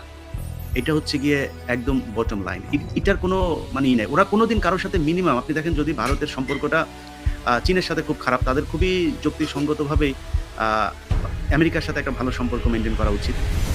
দেখেন, ইউক্রেন রাশিয়া যুদ্ধের সময় আমেরিকা এত স্ট্রিক্টলি সবাইকে নিষেধ করলো যে তাদের সাথে কোনো বাণিজ্য চালিয়ে না যাওয়ার। ভারত কিন্তু ঠিকই করলো, মানে কয়টা তেল আনবে এই লোকটাও তারা সামলাইতে পারে নাই। তো ভারত সবসময় প্রতিটা জায়গায়, যখন আমাদের ইলিশের জন্য তারা কান্নাকাটি করছে, কয়েকদিন আগে তারা বলেছিল আমরা পেঁয়াজ না দিলে নাকি আমরা না খেয়ে মারা যাবো। এখন পেঁয়াজ পাকিস্তান পেঁয়াজ দিচ্ছে, চীন পেঁয়াজ দিচ্ছে, দরকার হলে কম্বোডিয়া, সব বিভিন্ন দেশ থেকে আমরা পেঁয়াজ আনবো। ক্রেতার অভাব, বিক্রেতার অভাব নাই। বাংলাদেশে প্রতিটা পণ্য বিক্রির জন্য মানুষ বিজ্ঞাপন দেয়। সো ইন্ডিয়া যদি আমাদেরকে এই ভয় দেখায় যে তাদের এখানে বিশাল পেঁয়াজ টেয়াজ গরু টরু আছে, গরুর জন্য আমাদের পায়ে ধরবে যে বাবা গরু নিয়ে যাও, আমরা বর্ডারে এনে গরুর হাট বসাবে যে বাংলাদেশিরা আসো, ভিসা ছাড়া আমাদের কাছ থেকে গরু কিনে নিয়ে যাও। তো তারা তাদের সমস্যা হলে এভাবে পায়ে ধরবে, এবং তারা যদি কারোর কাছ থেকে 1 টাকা সুযোগ সুবিধা কোনোভাবে নিতে পারে সেটা তারা চাবে। এটা তাদের চরিত্র। অতএব ইন্ডিয়া কারো বন্ধু হইতে পারে না, এটা হচ্ছে সবচাইতে বড় কথা। আমি এই কথাটার পরে একটা বিষয় বলবো, মাহমুদ ভাই এবং পিনাকিদা মানে আপনাদের কথার বিপরীতে যাবে, আমি আর্গুও করতে চাচ্ছি না বা আপনাদের বিরুদ্ধে কিছু বলছি না। আপনারা দুইজনই বলেছেন যে আওয়ামী লীগ আর বাংলাদেশে ফিরে আসবে না। আমি কি খুব স্ট্রংলি এটা আওয়ামী লীগ বলি নাই, আবারও ক্লিয়ার করি, আমি বলেছি শেখ হাসিনা বাংলাদেশে ফিরবে না। আচ্ছা আওয়ামী লীগ ফিরবে না আমি বলি নাই। আচ্ছা ঠিক আছে, আওয়ামী লীগ হয়তো অন্য কারো মাধ্যমে ইন্ডিয়ার প্ল্যান থাকবে। Okay, Sheikh Hasina is a spent force. আচ্ছা তাহলে ঠিক আছে, তাহলে আপনি শেখ হাসিনাটা বলা পর্যন্ত ঠিক আছে, কিন্তু আওয়ামী লীগ আসবে না একটা কারণ। মাহমুদ ভাই দেখেন, আওয়ামী লীগ কিন্তু কোনো রাজনৈতিক দল না, আওয়ামী লীগ একটা ধর্ম। আপনি গত 15 বছরে যদি দেখেন মুসলমানদের সাথে, আমি মানে মুসলমানই বলি, বাংলাদেশে আওয়ামী লীগ ছাড়া আমি এটাকে একটা ধর্ম হিসাবে দেখি, আর অন্য সব মুসলমান হিসাবে দেখছি। গত 15 বছরে যতগুলো ওয়াজ মাহফিল, মসজিদের ভেতরে খুতবা দেওয়াকে কেন্দ্র করে, কিংবা একটা এলাকায় কোনো ইসলামী একটা কোনো মিটিং, কোনো একটা কিছু করা, মিলাদ মাহফিল, কিংবা জামায়াতে ইসলামের কোনো মসজিদের ভেতরে একটা কোনো একটা কর্মী সভা বা কোরআন নিয়ে আলোচনা করা, তাবলিগের কোনো কাজ, এসব নিয়ে যতগুলো দ্বন্দ্ব আওয়ামী লীগের সাথে হয়েছে, প্রকাশ্যে 20-50টা ক্যামেরার সামনে একটা ওয়াজ মাহফিলের ভেতরে গিয়ে আওয়ামী লীগের লোকজন অকথ্য ভাষায় গালাগালি করে বক্তাকে স্টেজ থেকে নামিয়ে দিয়েছে। এটা তারা ধর্ম হিসেবে পালন করে। আপনি আল্লাহ রাসূলকে নিয়ে কথা বলে তারা কষ্ট পায় না। আপনি শেখ মুজিবকে নিয়ে একটা কথা বলেন। এই যে কনক ভাইয়ের সাথে আমি জ্যাকসনাইটে ছিলাম, আমার সাথে এখানে আওয়ামী লীগের যে দ্বন্দ্ব, দেখেন আমার মা তখন অসুস্থ, তার 3 দিন পরে আমার মা মারা গিয়েছে। আমার মা অসুস্থ, আমার মাকে তুলে গালি দিয়েছে। আমি মানে পাশে দিয়ে আসছি, আমার মাকে তুলে একটা গালি দিয়ে, আমি নর্মালি খুব কম রিয়েক্ট করি। আপনারা হয়তো সোশ্যাল মিডিয়াতে আমার খুব উত্তেজনা দেখেছেন, আমি অনেক জায়গায় উত্তেজিত। এগুলো কতগুলোর পরে গিয়ে যে উত্তেজনাটা প্রকাশ পায় সেটা আপনারা জানেন না। আমি এই জ্যাকসনাইটে কম নাজেহাল হইনি। তারা আমার মাকে তুলে গালি দিয়েছে, আমি কিন্তু তাদের মাকে তুলে গালি দেয়নি। আমি যখন ঘুরে তাকিয়েছি, তাকানোর পরে কেউ আমার দিকে তাকায় না, মনে ভাব ধরেছে যে আমার মাকে আমাকে গালিটা দেয়নি। আমি তখন শেখ মুজিবকে তুলে গালি দিয়েছি। শেখ মুজিবকে তুলে গালি দেওয়ার সাথে সাথে যারা আমার মাকে তুলে গালি দিয়ে সব এসে ধরেছে আমাকে। তখন বুঝলাম যে আসলে কে গালিটা দিয়েছে। দেখেন, এটা হচ্ছে তাদের চরিত্র। এখন সব শেষ যদি আপনি একটা ঘটনা দেখেন, শেখ হাসিনার সাথে অনেকে এটা কাউন্ট করেছে 187 বার একজন আপা বলে ডেকেছে। মানে আপারে কিভাবে তেল মাখতে হয় সেটা কিন্তু এখনো তাদের কথাবার্তায় বোঝা যাচ্ছে। এবং বরগুনাতে যে ব্যক্তি এই ফোনে কথা বলছিল, সে কি উত্তেজনা তার ভেতরে, এই মানুষগুলো তো আছে। আর ইসলামের বিরুদ্ধে যাদের এত বিদ্বেষ, এত যাদের ঘৃণা, তারা কোন দলে যাবে আপনি বলেন? তারা নিশ্চয়ই বিএনপিতে যাবে না কখনো। বিএনপি যতই বলুক যে তারা ইসলামী দল না, খালেদা জিয়া তো কোনোদিন ইসলামের বিরুদ্ধে কিছু করতে পারবে না, তারেক রহমান ইসলামের বিরুদ্ধে কিছু করতে পারবে না। সো তারা তারেক রহমানের দলেও কখনো ফিরে যাবে না। সো তাদের মাস্ট একটা দল থাকতেই হবে। সেই দলটা আওয়ামী লীগ নামে হোক, বা হিন্দু লীগ নামে হোক, আনসার লীগ নামে হোক, চৌকিদার দফাদার লীগ, যেই লীগ নামে হোক, কোনো না কোনো একটা লীগ নামে তারা কিন্তু ফিরে আসবে। যে কারণে আমি মনে করি আওয়ামী লীগের যে একটা বিশাল সংখ্যা, এই সংখ্যাটাও কিন্তু কম না। আপনারা প্রথম আলো সহ যাদের কথা বলছেন, তারা কিন্তু একটা জেনারেশন তৈরি করেছে, যে জেনারেশনটা ইসলামের কথা শুনলেই তাদের মনে হয় যে এটা মনে হয় বিশাল আকারে খুব খারাপ কোনো একটা কিছু। আমরা এই ভিডিওতে দেখেছি যে ওয়াজের ভেতরে গিয়ে যখন হামলাগুলো করা হচ্ছে, সেই হামলাগুলোর ভেতরে বারবার বলা হচ্ছে যে কোরআনের ভেতরে আবার রাজনীতি করতে আসছিস কেন? আরে ভাই, কোরআনটাই তো রাজনীতি। কোরআনের ভেতরে বলা হয়েছে যে কিভাবে রাষ্ট্র পরিচালনা করতে হবে, কিভাবে একজন রাষ্ট্রপ্রধান রিয়েক্ট করবে, তার সেই দেশের মানুষজনকে কিভাবে টেক কেয়ার করতে হবে, তার কতটুকু অধিকার থাকবে, রাষ্ট্রপ্রধানের কতটুকু অধিকার থাকবে। কোরআন পুরোটাই একটা রাজনীতি। আমি কোরআনকে বাদ রেখে যদি রাজনীতি করতে যাই তাহলে সেটা কি হবে? সো তাদের সমস্যাটা হচ্ছে ওই জায়গাটা। এখন এই জেনারেশন যাদের কোরআনের কথা শুনলেই রাগ ওঠে, ঘৃণা লাগে, তারা তাহলে কই যাবে? তাদের তো একটা দলে যাইতে হবে। সো সেই দলটা আওয়ামী লীগই হবে, তাদের সবচেয়ে ভালো চয়েস আমি মনে করি আওয়ামী লীগ। এবং ভারতের কথাও যদি বলেন, তাদেরও আমি মনে করি শেখ হাসিনার চাইতে বা আওয়ামী লীগের চাইতে ভালো চয়েস আর কোনো কিছু নাই। আপনি দেখবেন যে সুশীল টুশীল সব কিন্তু একটা জায়গায় গিয়ে সবাই আওয়ামী লীগের মতো করেই কথা বলে। আর এখনকার যে কথাটা আমরা আজকে যে আলোচনা সেটা যদি বলে শেষ করি, সেটা হচ্ছে যে কারো নাম আমিও ধরে বলতে চাই না। এখানে যে কজন আলোচনা করেছেন কেউ কিন্তু কারো নাম ধরে কারোর বিরুদ্ধে আমরা আগে যেভাবে পিনাকি দাও, যেভাবে সরাসরি ওনার বিখ্যাত সব ডায়লগ আছে, কাঁঠাল রানী, জয় বাংলা টয় বাংলা চাচা আছে, তারপরে একটা গান আছে, সেই গানটা নাই বললাম আজকে। তো এখন এই যে আমাদের সরাসরি কিন্তু আমরা আক্রমণ করেছি, আমি নিজে খুব স্ল্যাংও ইউজ করেছি অনেক সময় এদের বিরুদ্ধে। আজকে কিন্তু আমরা সেটা করছি না। কারণ কি? কারণ ওনাদের প্রতি আমাদের সেই ক্ষোভটা নাই। আমরা বিশ্বাস করি যে ডক্টর মোহাম্মদ ইউনূস খুব ভালো একটা উদ্দেশ্য নিয়ে ইয়েস বাংলাদেশের মানে একটা খারাপ সিদ্ধান্তে গিয়েছে বা একটা আমি বলবো যে ভুল পথে তারা পরিচালিত হয়েছে, যেই কারণে ডক্টর মোহাম্মদ ইউনূসকে আসতে হয়েছে, ছাত্র আন্দোলন হয়েছে, মানুষ মারা গিয়েছে। আমি চাই একটা রাস্তায় তারা তুলে নিয়ে দিয়ে যাক যে এই রাজনৈতিক দলগুলো এইভাবে চলবে। কিন্তু আমার মনে হয় এত বড় একটা গণহত্যার পরে যেভাবে দেশটা শুরু হওয়ার দরকার ছিল, কারণ আমি কয়েকটা পয়েন্ট যদি কনক ভাই বলি। এক নম্বর, পরের দিনই যেটা দরকার ছিল, আমি বিশ্বাস করতে পারি না, কালকে আমাকে একজন একটা ভয়েস মেল পাঠিয়েছে একজনের মাধ্যমে। সেই ব্যক্তিকে বলেছে আমাকে যেন সেটা পাঠায়। সিলেটে একজন আহত ছাত্র, তার হসপিটালে চিকিৎসার অভাবে তাকে বের করে দিয়েছে, তার চিকিৎসার টাকা নাই। এই পর্যন্ত যতজন মানুষ মারা গিয়েছে তাদের পরিবারকে আমি মনে করি একটা রাষ্ট্রের কাছে 200 কোটি 500 কোটি টাকা বাজেট কোনো ব্যাপার না। এই পরিবারগুলোকে কি আপনার মানে লামসাম না যে 2 লাখ 5 লাখ, এটা না, এটা কিছু না, এটা দিয়ে তার 2 মাস বাসার বাজারের খরচ হবে না। অন্তত কম পক্ষে কোটি টাকা তাদেরকে একটা দিতে হবে, যে এই টাকাটা তাদের পরিবারকে দেওয়া হলো। বিডিআর বিদ্রোহ, কথিত যে বিডিআর বিদ্রোহের কথা বলে বিডিআরের এই যে সদস্যদেরকে রাখা হয়েছে, পরের দিন তাদেরকে আপনার চ্যানেলেও দেখছি যে অনেক মানুষ কথা বলছে যে বিডিআর বিদ্রোহটা আসলে এটা বিডিআররা করে না, এটা ভারতের একটা ছিল, আওয়ামী লীগের একটা নাটক ছিল। তাহলে এখন পর্যন্ত বিডিআরের সেই সৈনিকরা কেন জেল থেকে বের হইতে পারে নাই? তাদেরকে তো তার পরের দিন বের করতে হবে, সেটা করা হয়নি। ঠিক 4 তারিখ 5 তারিখের আগেও 3-4 দিন আগেও আপনি যখন কিনা এই 19 জুলাই যখন কিনা গণহত্যাটা করা হলো, তারপরে প্রথম কিন্তু শেখ হাসিনা আপনার একটা তৈরি করতে চেয়েছিল, প্লট তৈরি করতে চেয়েছিল, এবং সেটাতে নেতৃত্ব দিয়েছে ব্যবসায়ীরা। তাদের সাথে একটা মিটিং হলো।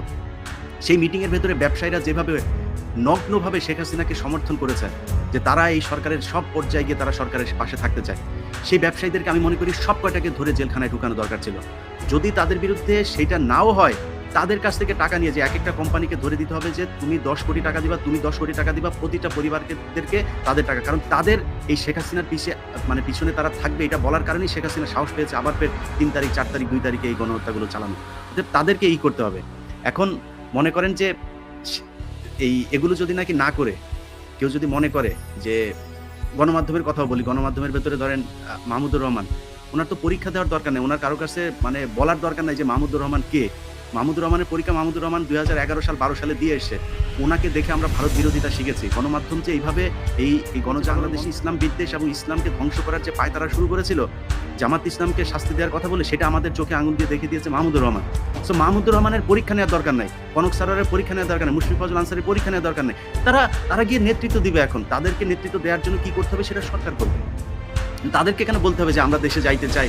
পিনাকিদার ব্যাপারে ওনার ছোট্ট একটা কাজ, আমি ওনার সাথে কথা বলে যতটুকু বুঝেছি, সরকারকে এটা করতে হবে। উনি কি চান ওনাকে ফোন করে জিজ্ঞেস করতে হবে যে পিনাকি আপনার দেশে আসতে সমস্যা কোথায়। আমি আমার কথা আগে বলে রাখি যে আমার সমস্যা না থাকলে আমি এখন দেশে যাব না, আমার কিছু ব্যক্তিগত সমস্যা আছে যেই কারণে আমি যেতে চাচ্ছি না। কিন্তু ওনাদেরকে নিতে হবে, নেওয়ার জন্য কি করা দরকার সেটা সরকার করবে। সেটা না করে যদি কেউ মনে করে আমরা কোনো একজনের ঘাড়ে তারপরে পা দিয়ে 10 বছর থাকতে চাই, 15 বছর থাকতে চাই, শুনেন, এই গত কয়েকদিন আগে মানুষ দেখিয়ে দিয়ে গিয়েছে যে 10 বছর 15 বছর 20 বছর যদি কেউ থাকতে চায়, ভালো কাজ করলে ডক্টর মোহাম্মদ ইউনূস দল গঠন করুক, নির্বাচন করুক, করে ক্ষমতায় আসুক, কোনো সমস্যা নেই। কিন্তু এমনিতেই কেউ জোর করে থাকতে চাইলে শেখ হাসিনার কি হয়েছে? কারো দাড়ি ছিল, দাড়ি কেটেছে, কারো দাড়ি নাই, দাড়ি রাখতে হয়েছে, মানিকের মতো লোককে টুপি মাথায় দিতে হয়েছে, অনেক কিছু আমরা দেখছি। হাজার হাজার শত শত কোটি টাকা ইনকাম করে লাভ হয়নি। এটা মনে রাখতে হবে যে বাংলাদেশের মানুষ রক্ত দিতে জানে। এরপরে আবারও যদি কেউ এরকম করে, সময় হয়তো বা কম বেশি হইতে পারে, তাদেরকে যাইতে হবে। আর আমি একজন এবং আপনি যে বলছেন যে ডক্টর ইউনূসকে যদি দল করতে হয় তিনি ক্ষমতার বাইরে যে দল করে তারপর নির্বাচন করে আসবেন। তিনি ক্ষমতায় থেকে কিংস পার্টি গঠন করে আমার মনে হয় না আমি সেটা আমার মনে হয় ডক্টর মোহাম্মদ ইউনূসের এই পরিকল্পনা কনক ভাই নাই। আমি যতটুকু ওনার ব্যাপারে জানি ওনার এই পরিকল্পনা নেই। ওনাকে হয়তো এটাই যে এখন প্রথম আলো, ডেইলি স্টারের বুদ্ধিজীবীরা সব মিলে একটা ইতে যাইতে পারে। তো আমার সব শেষ কথা হচ্ছে যে গণমাধ্যমকে ঠিক করতে হবে। এই আপনারা এতক্ষণ ধরে যে আলোচনাগুলি করলেন না, এই আলোচনাগুলোর মূল পয়েন্ট হচ্ছে যে গণমাধ্যম ঠিক নাই। তো গণমাধ্যম ঠিক হইতে হলে পিনাকিদা অনেক লম্বা সময় দিয়েছেন যে মতিউর রহমানকে আপনার ১ বছর সময়, মতিউর রহমানরে ১ ঘন্টা সময় দিলে মতিউর রহমান পরের দিন অফিসে আসতে পারবেন। সো মতিউর রহমানরে বলবো যে সোজা হয়ে যান, মাহফুজ আনাম এর আগে 111-এ আপনি আর্মির আপনি পা চেটেছেন, চাটার পরে যখন শেখ হাসিনা ক্ষমতায় এসেছে তখন তিনি আবার কলাম লিখে মাপ চেয়েছেন যে আমার আসলে ওই সময় ওইটা করা ভুল ছিল। এখন শেখ হাসিনার সময় আবার মাপ চেয়ে এখন আবার নতুন করে তিনি যেটা শুরু করেছেন সেটার কিন্তু মাপ চাওয়ার আর কোনো সুযোগ থাকবে না। কারণ এখন বিপ্লবী সরকার তো, এবং এই দেশের মানুষ কিন্তু এখন বিপ্লবের মধ্যে আছে। ছাত্ররা যে কোনো সময় ডেইলি স্টারের ভেতরে ঢুকে যাইতে পারে, কে কখন কোন দিক দিয়ে ঢুকবে তখন কিন্তু আবার ওই একজন কয়েকদিন আগে 32 নম্বরের আগে প্যান্ট ট্যান্ট খুলে যেভাবে হাঁটিয়েছে সেভাবে হাঁটাইলেও আমাদের কিছু করার থাকবে না।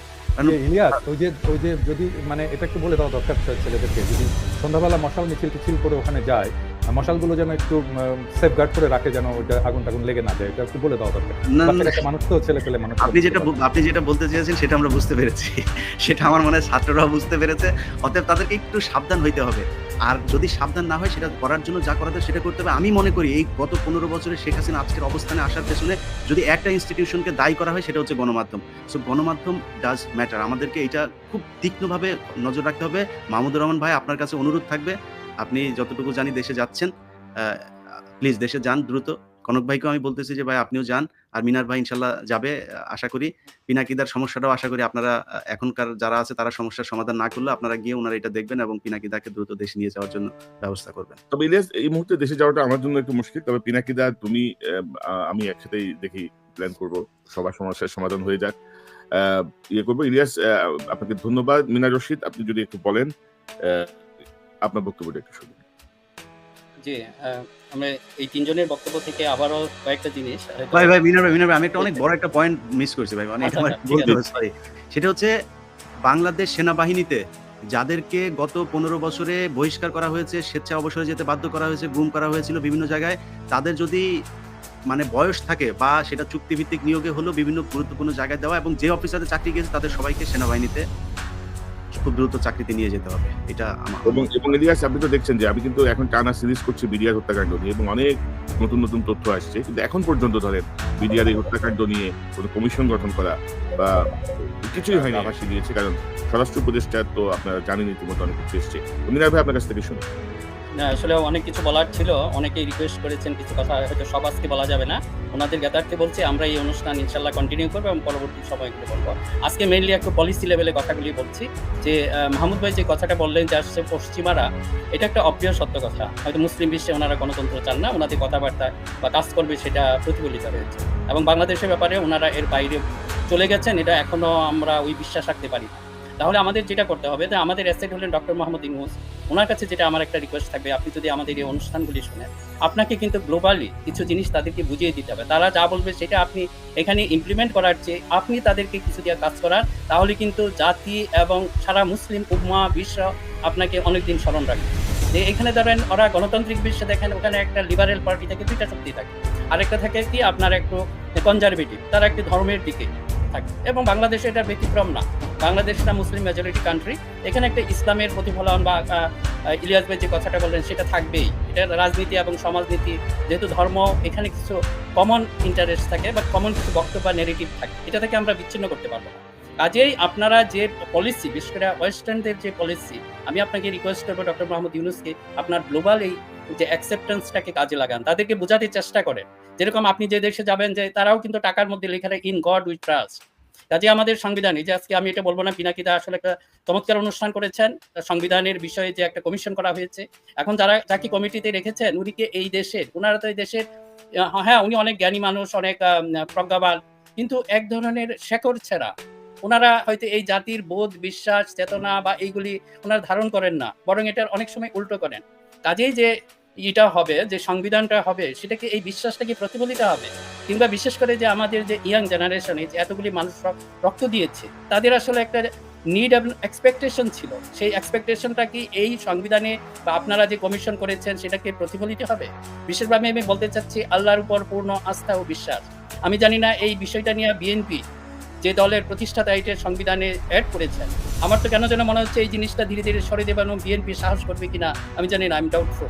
কাজে আমাদেরকে এই ব্যাপারেও একটু সতর্ক থাকতে হবে। বিএনপিকে তার মূল শক্তি সেটার ব্যাপারে একটু সচেতন থাকতে হবে। যারা সংবিধান করবেন এখন দেখেন আস্থা ও বিশ্বাস এই অংশটা যদি না থাকে আমাদের স্বাধীনতার সার্বভৌমত্ব টিকবে না। কারণ তা না হলে কারণ আমরা যদি এই বিশ্বাস থেকে আমরা বের হয়ে আসি তাহলে পশ্চিমবঙ্গ এবং পূর্ববঙ্গ যেটাকে আমরা বাংলাদেশ না এখন আমরা স্বাধীন করেছি সেটার মধ্যে কোনো ডিফারেন্স থাকবে না। কাজেই এইটাতে যদি আপনাদের একজনের দুদুল্যমনতা থাকে যা আমরা দেখতে পাচ্ছি, দেখা যাচ্ছে কেউ একটা আবেগের বসে আল্লাহ করে হয়তো কথাটা বলে ফেললেন, তার বিএনপি অনেকে সেটা আতঙ্কগ্রস্ত হয়ে পড়েন। এই অবস্থা থেকে বের হয়ে আসতে হবে। আপনারা যদি এগুলো আমরা শক্তভাবে ধরে না রাখি, এই যে মনে করেন যে শেখ হাসিনাকে এইটা সম্ভব হয়েছে কিসের জন্য? এই যে আজকে রেজওয়ানা তো জানি সৈয়দা রেজওয়ানা হক উনি একটা কথা বলেছেন যেখানে এটা শুনলে আমার কাছে খুব ভালো লাগে না। আমি বিএনপির কেউ না, তারপরে যেটা মনে হচ্ছে যে বিএনপিকে উনি কোনো একটা পাত্তাই দিতে চাচ্ছেন না যে বিএনপির এখানে কোনো অবদান নাই। আপনারা এই প্রশ্নগুলি কেন তৈরি করছেন? আমরা তো বলছি না যে বিএনপি, আপনার হয়তো একটু সময়, আমি কয়েক মিনিট সময় নিচ্ছি যে এখানে আসলে এই জিনিসটা আমাদের স্পষ্ট করা দরকার যে এই যে আন্দোলনটা হয়েছে, এই রেভলিউশনটা হয়েছে, এটা কিসের জন্য? এখানে কয়েকটা পিলার ছিল, আমি খুব সংক্ষেপে বলবো। প্রথম পিলারটা ছিল রাজনৈতিক শক্তি। সেকেন্ড পিলার ছিল যে আমাদের যারা গণমাধ্যমে সবাই করে নাই, আমি এটা আসলে সবাইকে জন্য আমরা বিলিভ না করি, এত কিছুর পরে গণমাধ্যমের কিছু কর্মী হোক বা যারা সাংবাদিক ছিলেন তাদের একটা ভূমিকা আছে, সাথে মেইন ভূমিকাটা পালন করেছেন যে আমাদের যারা সোশ্যাল মিডিয়াতে কাজ করেছে। কাজে এটাও কিন্তু আমি 2 নাম্বার পিলার দিচ্ছি। 1 নাম্বার পিলার পলিটিক্যাল ফোর্স যারা 15 বছর থেকে 15 বা আরো বেশি সময় ধরে এটা সংগ্রাম করে এটাকে বাঁচিয়ে রেখেছেন। কিন্তু 2টা পিলার দাঁড়িয়েছিল, কিন্তু এটা তো 2টা পিলারে তো একটা গড়তে পারে না। হ্যাঁ, থার্ড অ্যান্ড ফোর্থ পিলার দেখেন, থার্ড পিলার হলো সে ছাত্র সমাজ, আমি এটা দিব। ফোর্থ হলো জনগণের সেই আবেগ বা জনগণের সমর্থন। আগে 2টা পিলার দাঁড়িয়েছিল কিন্তু এটা আমরা করতে পারি না, এটা তাদের ব্যর্থতা না, আমরা পারি নাই যে আরো কিছু পিলার ছিল, বিশেষ করে যে জনগণের একটা সহানুভূতি বা এটার প্রতি আন্দোলনের প্রতি সেটা গ্রো করে নাই। এই যে এইখানে হলো প্রথম আলোর ভূমিকা, প্রথম আলো সহ যে আমাদের সোকল সুশীল ছিল তারা সমাজটাকে ডিপলিটিসাইজ করে ফেলেছে। যদি একটা ছাত্র শিবির বা ছাত্র দলের ছেলে মারা যেত আমাদের কোনো সহানুভূতি ছিল না, এটা এমন একটা ধারণা, ওটা তো মরবেই। এই কারণে কাজে তাদের প্রতি ব্লেম না দিয়ে আমাদের ব্লেমটা আনতে হবে সেখানে। এই জন্যই এইবার যখন ছাত্র জনতা এগিয়ে আসলো, পলিটিক্যাল ফোর্স একটা ওয়াইজ ডিসিশন নিয়েছে, তারা তো জানতো যে আমাদের সমাজটা ডিপলিটিসাইজ, আমরা যদি এখানে হাজারো জীবন দিই তাহলে মানুষের সহানুভূতি আসবে না। কাজে এটার জন্য তাদেরকে দায়ী করেন না, এটা যারা এই যে ডিপলিটিসাইজের পিছনে কাজ করেছেন তারা দায়ী। কাজেই যখন এই 4টা পিলার দাঁড়িয়ে যায় তখন শেষ মুহূর্তে ক্ষেত্রে সেনাবাহিনী এসে, 4টা পিলার হলে তো একটা ঘর উঠবে না, সেনাবাহিনী এসে সেটাতে ওয়াল, দেওয়াল এবং ছাদ দিয়েছে। কাজেই রেজওয়ানা আপনাকে অনুরোধ করবো, সারা বছর তো খালি গাছপালা এগুলি নিয়ে পরিবেশ নিয়ে কাজ করেন, কিন্তু এখানে মূল শক্তি হলো মানুষকে নিয়ে তো আপনাদের কোনো কথা নেই না। এবং আমি যদি আপনার সঙ্গে যোগ করি, যারা উপদেষ্টা হিসেবে যোগ দিয়েছেন গত 18 বছরে তারা ব্যক্তিগতভাবে কেউ কোনো ক্ষতিগ্রস্ততার শিকার হন নাই। তারা বসে এনজিওর প্রজেক্ট প্রপোজাল লিখেছেন, তারা ইনকাম টাকা এসেছে, তারা কাজ করেছে, তাদেরকে কেউ বাধা দিয়েছে ক্ষতিগ্রস্ত? না, শুভ্র ভাই জেলে গেছেন। শুভ্র ভাই জেলে গেছেন, একজন মাত্র ব্যক্তি। প্রফেসর ইউনূস চেষ্টা হয়েছে। আর আসিফ ভাই কথাবার্তা বলেছেন, 3 জনের বাইরে ধরেন যে 21 জন বা কতজনের প্যানেল, তাদের কোনো তেমন ভূমিকা নাই, তারা এটা পারছেন কিনা, এটা হচ্ছে কথা। কনক ভাই সেই কথাটাই বলছি যে আপনারা হচ্ছেন এবং মুন্সি, ওনারা জানেন না কার সিন্নি কাটছেন। জাস্ট আপনাদেরকে একটু স্মরণ করিয়ে দিচ্ছি, আপনারা একটু স্মরণ রাখবেন আর উল্টাপাল্টা কথা বলবেন না। বললাম তো আপনারা কাজ করেন, কাজের সুযোগ আমরা দিব, কিন্তু অকাজ করবেন, কুকাজ করবেন সেটা মনে করবেন না আমরা ওয়াচ ডগ হিসাবে কাজ করবো, যে কোনো মূর্তি ধরে রাখবো। আমাদের সেই শক্তি আছে, আমরা কোনো কিছু ভয় পাই না। কে কি বলবে জীবনের সেটাই তো বললাম, আল্লাহর উপর পূর্ণ আস্থা বিশ্বাসী। কাজে আমার যদি মরণ লেখা থাকে আমি যে কোনো জায়গায় মরবো, এটা ওদের দিস ইজ মাই চয়েস। আমি কিভাবে মরতে চাই, আমি কি সিংহের মতো গর্জন করে মরবো না ইঁদুরের মতো ঘরে বসে মরবো? কাজে এই বিশ্বাস যাদের আছে এটা বুঝতে চেষ্টা করেন। আমরা এই বিশ্বাসের জায়গায় আপনারা খুঁজা দিয়েন না, খুঁজা দিলে কেউ টিকতে পারবেন না। এটা আমরা এমন এক শক্তির সাথে, আমাদের in harmony with the nature, এটা আমি অনেকে বলে আগেও বলেছি, আমরা এমন এক শক্তির সাথে বিশ্বাস করি, কাজে আমাদেরকে সেটা থেকে আপনারা দূরে সরাতে পারবেন না। কাজে আপনারা যে এলিট শ্রেণী বা যেটাই তৈরি করেছেন, এটা জানি না কার মাধ্যমে হয়েছে, আপনারা কাজ করেন, আমরা এটা বাধা দিতে চাই না, কিন্তু ওই বললাম অকাজ এবং কুকাজ করেন না, তাহলে কিন্তু আমরা ছাড়বো না। মিনার ভাই, আমরা কোনো দল মত বা কোনো পক্ষে না, আমরা আমাদের দেশের পক্ষে, আমরা বাংলাদেশের পক্ষে। তবে ধরেন এখানে যদি কেউ যদি কোনো ডিপলিটিসাইজেশন বা 111 এর মতো যদি বিরাজনীতিকরণের উদ্যোগ নেয়, তাদের মতো করে মনে করে যে আমরা মহান ব্যক্তি, আমরা যা চাইবো তাহাই হইবে, সেটা মেনে নেওয়া হবে না। আমরা অনুষ্ঠান শেষ করব। কনক ভাই, আমি যেটা হয়েছে আমি পিনাকিদার কাছে সেটা অনুরোধ করব যে এইটা ব্যাপারে হয়তো উনি একটা উদ্যোগ নেবেন। এই অল্প কথায় শেষ হবে না, যে এই যে যারা এখানে মুন্সি হয়ে বসেছেন, সিন্নি খাচ্ছেন, কার সিন্নি খাচ্ছেন উনি যেন একটু দেখিয়ে দেন। ধন্যবাদ। এবং এবং আজকে আমি একটু অনুষ্ঠান শেষ করার আগে একটা প্রসঙ্গে কথা বলি। আমরা প্রতি রবিবার যদি এরকম একটা আলোচনা করি, এবং পিনাকিদা আপনি কিন্তু একবার বলছিলেন যে একটা শ্যাডো কিছু একটা আলোচনা বা এরকম কিছু, আমার মনে হয় যে এই একটা এটা খুবই একটা ভালো একটা বিষয় তুলেছেন, এবং এটা নিয়ে আমি কথা বলতাম, পার্সোনালি কথা বলতাম এখানে যখন আসলো।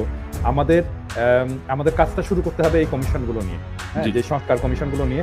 এবং আমি রাজি আছি, কোনো অসুবিধা নাই যদি মাহমুদ ভাই পারেন। এখানে সবথেকে হচ্ছে মুরব্বী হচ্ছে মাহমুদ ভাই যদি তাহলে ডেফিনেটলি আমি থাকবো। আমি যেটা ভাবছি, যেমন ধরেন যে আমরা আজকে এই অনুষ্ঠানটা ইলিয়াসের চ্যানেলেও সরাসরি যাচ্ছে, ভবিষ্যতে হয়তো আপনার চ্যানেলেও আমরা এখান থেকে একযোগে যাবো সরাসরি। এবং অন্তত মানে প্রতি সপ্তাহের অগ্রগতিটা নিয়ে, প্রতি সপ্তাহে কোন কমিশন, কোন মন্ত্রণালয় কি করলো, আমি স্পেসিফিক আলোচনা খুবই ভালো হয়। প্রথম হচ্ছে মুরব্বী মাহমুদ ভাই কি বলেন, মাহমুদ ভাই কি বলেন? মাহমুদ ভাই সময় দিতে পারবেন কিনা? ভালো আইডিয়া। তবে আমার একটা সাজেশন থাকবে যে আমরা যে আলোচনাটা করব, যেন এক একটা সপ্তাহে আমরা শুধু একটা কমিশন নিয়ে আলোচনা করি, না হলে সেই হারিয়ে যাবে। আচ্ছা। যেহেতু 6টা কমিশন, আমার মনে হয় যে প্রত্যেকটা কমিশন নিয়ে আলাদা আলাদা আলোচনা করলে এটা মিনিংফুল হবে। কিন্তু মাহমুদ ভাই, ধরেন আমরা যদি একজন যদি এক একটা বিষয় বা একজন যদি দুইটা করে আলোচনা করি, কারণ অনেকগুলো ইস্যু তো ধরেন তাতে অনেক লম্বা হয়ে যায় আলোচনাটা। আমাদের মানে 1.5 ঘন্টার মধ্যে আমি শুনতে রাখবো আর কি, 1.5 ঘন্টার মধ্যে শুনতে রাখবো। 1.5 ঘন্টার মধ্যে শেষ, এবং ম্যাক্সিমাম দুটার বেশি আলোচনা করলে এটা ইয়ে থাকবে না, এই থাকবে না। ইলিয়াস আপনি কি মনে হয়? ইলিয়াস, ঠিক আছে, কিন্তু আমার মনে হয় সময়টা আপনাদের আরেকটু আগে দেওয়া দরকার, কারণ বাংলাদেশে এখন ধরেন বাজে রাত 1টা। আমার মনে হয় বাংলাদেশ সময় প্রতি 10টা না, এটা 9টায় করলে সবচেয়ে ভালো হয়। প্রতি রবিবার রাত 9টা।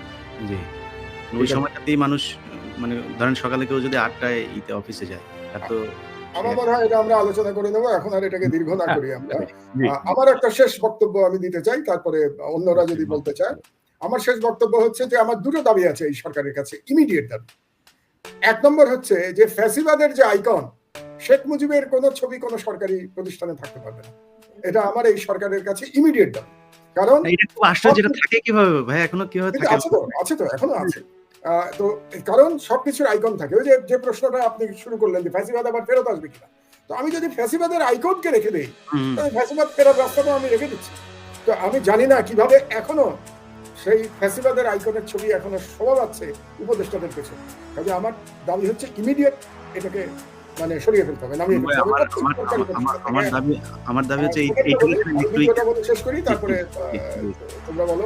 আর সেকেন্ডটা হলো যে শেখ হাসিনার যে মেয়ে জালিয়াতি করে ওয়ার্ল্ড হেলথ অর্গানাইজেশনে চাকরি নিয়েছে ভারত, এবং সেই সুযোগে ভারতে বসে বাংলাদেশ বিরোধী ষড়যন্ত্র করতে পারছে ভারতের ডিপ স্টেটের সহায়তায়। এটা সম্ভব হয়েছে কারণ তাকে বাংলাদেশ সরকার থেকে মনোনীত করা হয়েছে। তদানীন্তন সরকার মানে তার মায়ের সরকার মনোনীত করেছিল এই ওয়ার্ল্ড হেলথ অর্গানাইজেশনে চাকরি করতে। আমার দাবি হচ্ছে ইমিডিয়েটলি তার মনোনয়ন বাতিল করতে হবে বাংলাদেশ সরকার। এটা একটা এক্সিকিউটিভ অর্ডারের দরকার, এবং সেটা পররাষ্ট্র মন্ত্রণালয় ওয়ার্ল্ড হেলথ অর্গানাইজেশনকে জানিয়ে দেবে যে আমরা এই মনোনয়ন প্রত্যাহার করছি, it is up to World Health Organization এই চাকরি তারা রাখবে। আমার আজকের অনুষ্ঠানে সবশেষে এই দাবি দুটো দিয়ে আপনাদেরকে ধন্যবাদ জানাচ্ছি আয়োজন করে। এবং মাহমুদ ভাই, আপনি এই হাসিনা কন্যার এই বিষয়টি এই সরকার শপথ নেওয়ার আগেই আমার চ্যানেলে বলেছেন। আপনার বলেছিলাম, কিন্তু আজ পর্যন্ত এটা নিয়ে কোনো আলোচনাও শুনি নাই আমি। কোন সরকার? এই জন্য আমি বুঝতে পারি না এরা কারা, কাকে। আমরা নেক্সট উইকে মানে আমার দাবি এটা যে এখানে ধরেন পিনাকিদাও একজন গবেষক, মাহমুদুর রহমান ভাই উনিও লেখক, গবেষক, সাংবাদিক, মিনার ভাই অনেক পড়াশোনা করেন। আমি চাই পরের সপ্তাহে শেখ মুজিব মানে উনি কেমন ছিলেন এটার উপর, এটা যেই নামকরণই করেন, আমার মনে হয় এটা খুব গুরুত্বপূর্ণ একটা আলোচনা, যে তাকে কিন্তু বিতর্কের বাইরে রাখা হচ্ছে। কিন্তু শেখ মুজিব শেখ হাসিনার চাইতেও তো বড় স্বৈরাচার ছিল। জি, আমরা যে আলোচনা করি আমরা টপিকটা করে নেব। হ্যাঁ, আপনার বই আমি পড়েছি, আপনি দেখেন আপনি যখন শেখ মুজিবকে নিয়ে কথা, আমার অনেকগুলো প্রোগ্রাম শুধু শেখ মুজিবকে নিয়ে আছে, 5টা ভলিউম করেছেন। সেখানে অনেক কমেন্ট দেখেছি এরকম যে ও মাই গড, আমি জানতাম না কিছু, 12 বছর কি শিখে আসলাম, এতদিন কি শিখেছি, আমরা পাঠ্যপুস্তকে কি পড়েছি, হ্যাঁ তাহলে এতদিন কি মিথ্যা জানতাম। এই কমেন্টগুলো অনেক, তারা কিন্তু বিশ্বাস করছে আমাদেরকে, তারা কিন্তু ওই বইগুলো যে রেফারেন্স আমরা দিয়েছি সেগুলো বিশ্বাস করছে, কিন্তু তারা জানতো না। এখন আমার মনে হয় এটা নিয়ে একটা আলোচনা করা খুবই জরুরি। তারপরে যদি কোনো মন্ত্রণালয়ে কোনো বিশেষ উপদেষ্টারা যদি তার ছবি রাখে সেটার জন্য, তাহলে তার ব্যাপারে ওইভাবেই যেতে হবে আর কি। নিশ্চয়ই। মিনা ভাই, আপনার সর্বশেষ মন্তব্য যদি থাকে। হ্যাঁ, যে আসলে একটা দীর্ঘ হয়ে যাচ্ছে। আমাদের শেষ কথা যেটা, যে আমরা যেন সাবোটাইজের যেটা আমরা সন্দেহ করতেছি, এটা আসলে ওনাদের সেফটির জন্যই যারা এখানে আছেন সবাইকে স্মরণ করিয়ে দিতে চাই। এটা যদি ফেইলিউর হয়, যে আপনারা হবেন প্রথম ব্যক্তি। আমাদেরকে এখনো যদিও সমালোচক বা শত্রু হিসাবে গণ্য করবেন না। আমরা আপনাদের কারেক্টিভের অ্যাকশনের জন্য এগুলি বলে যাচ্ছি, এটা সেভাবেই গ্রহণ করবেন। জি, ধন্যবাদ। পিনাকিদা আপনার সর্বশেষ মন্তব্য নিয়ে অনুষ্ঠান শেষ করবো। মাহমুদ ভাই যখন সাহস দিলেন তখন আমি আরেকটা বিষয় অ্যাড করতে চাই, সেটা হচ্ছে যে ধানমন্ডি 32 নাম্বার এটা মাটির সাথে মিশিয়ে দিতে হবে বুলডোজার দিয়ে, এবং এটা কোনো মাপ নাই। এই আইকনটা ওখানে রেখে দিলে এইটাকে কেন্দ্র করেই আবার এটা উত্থিত হবে। দ্বিতীয়ত হচ্ছে যে যারা শেখ মুজিবের ছবি পিছনে লাগিয়ে উপদেষ্টাগিরি করছে তাদেরকে যেন জনতা অপমানিত করে। পচা ডিম দিয়ে পচা টমেটো দিয়ে পানির বোতল দিয়ে, যেখানে পচা ডিম দিয়ে যেখানে যেভাবে পারে ছুটবে, যদি পেছনে শেখ মুজিবের ছবি।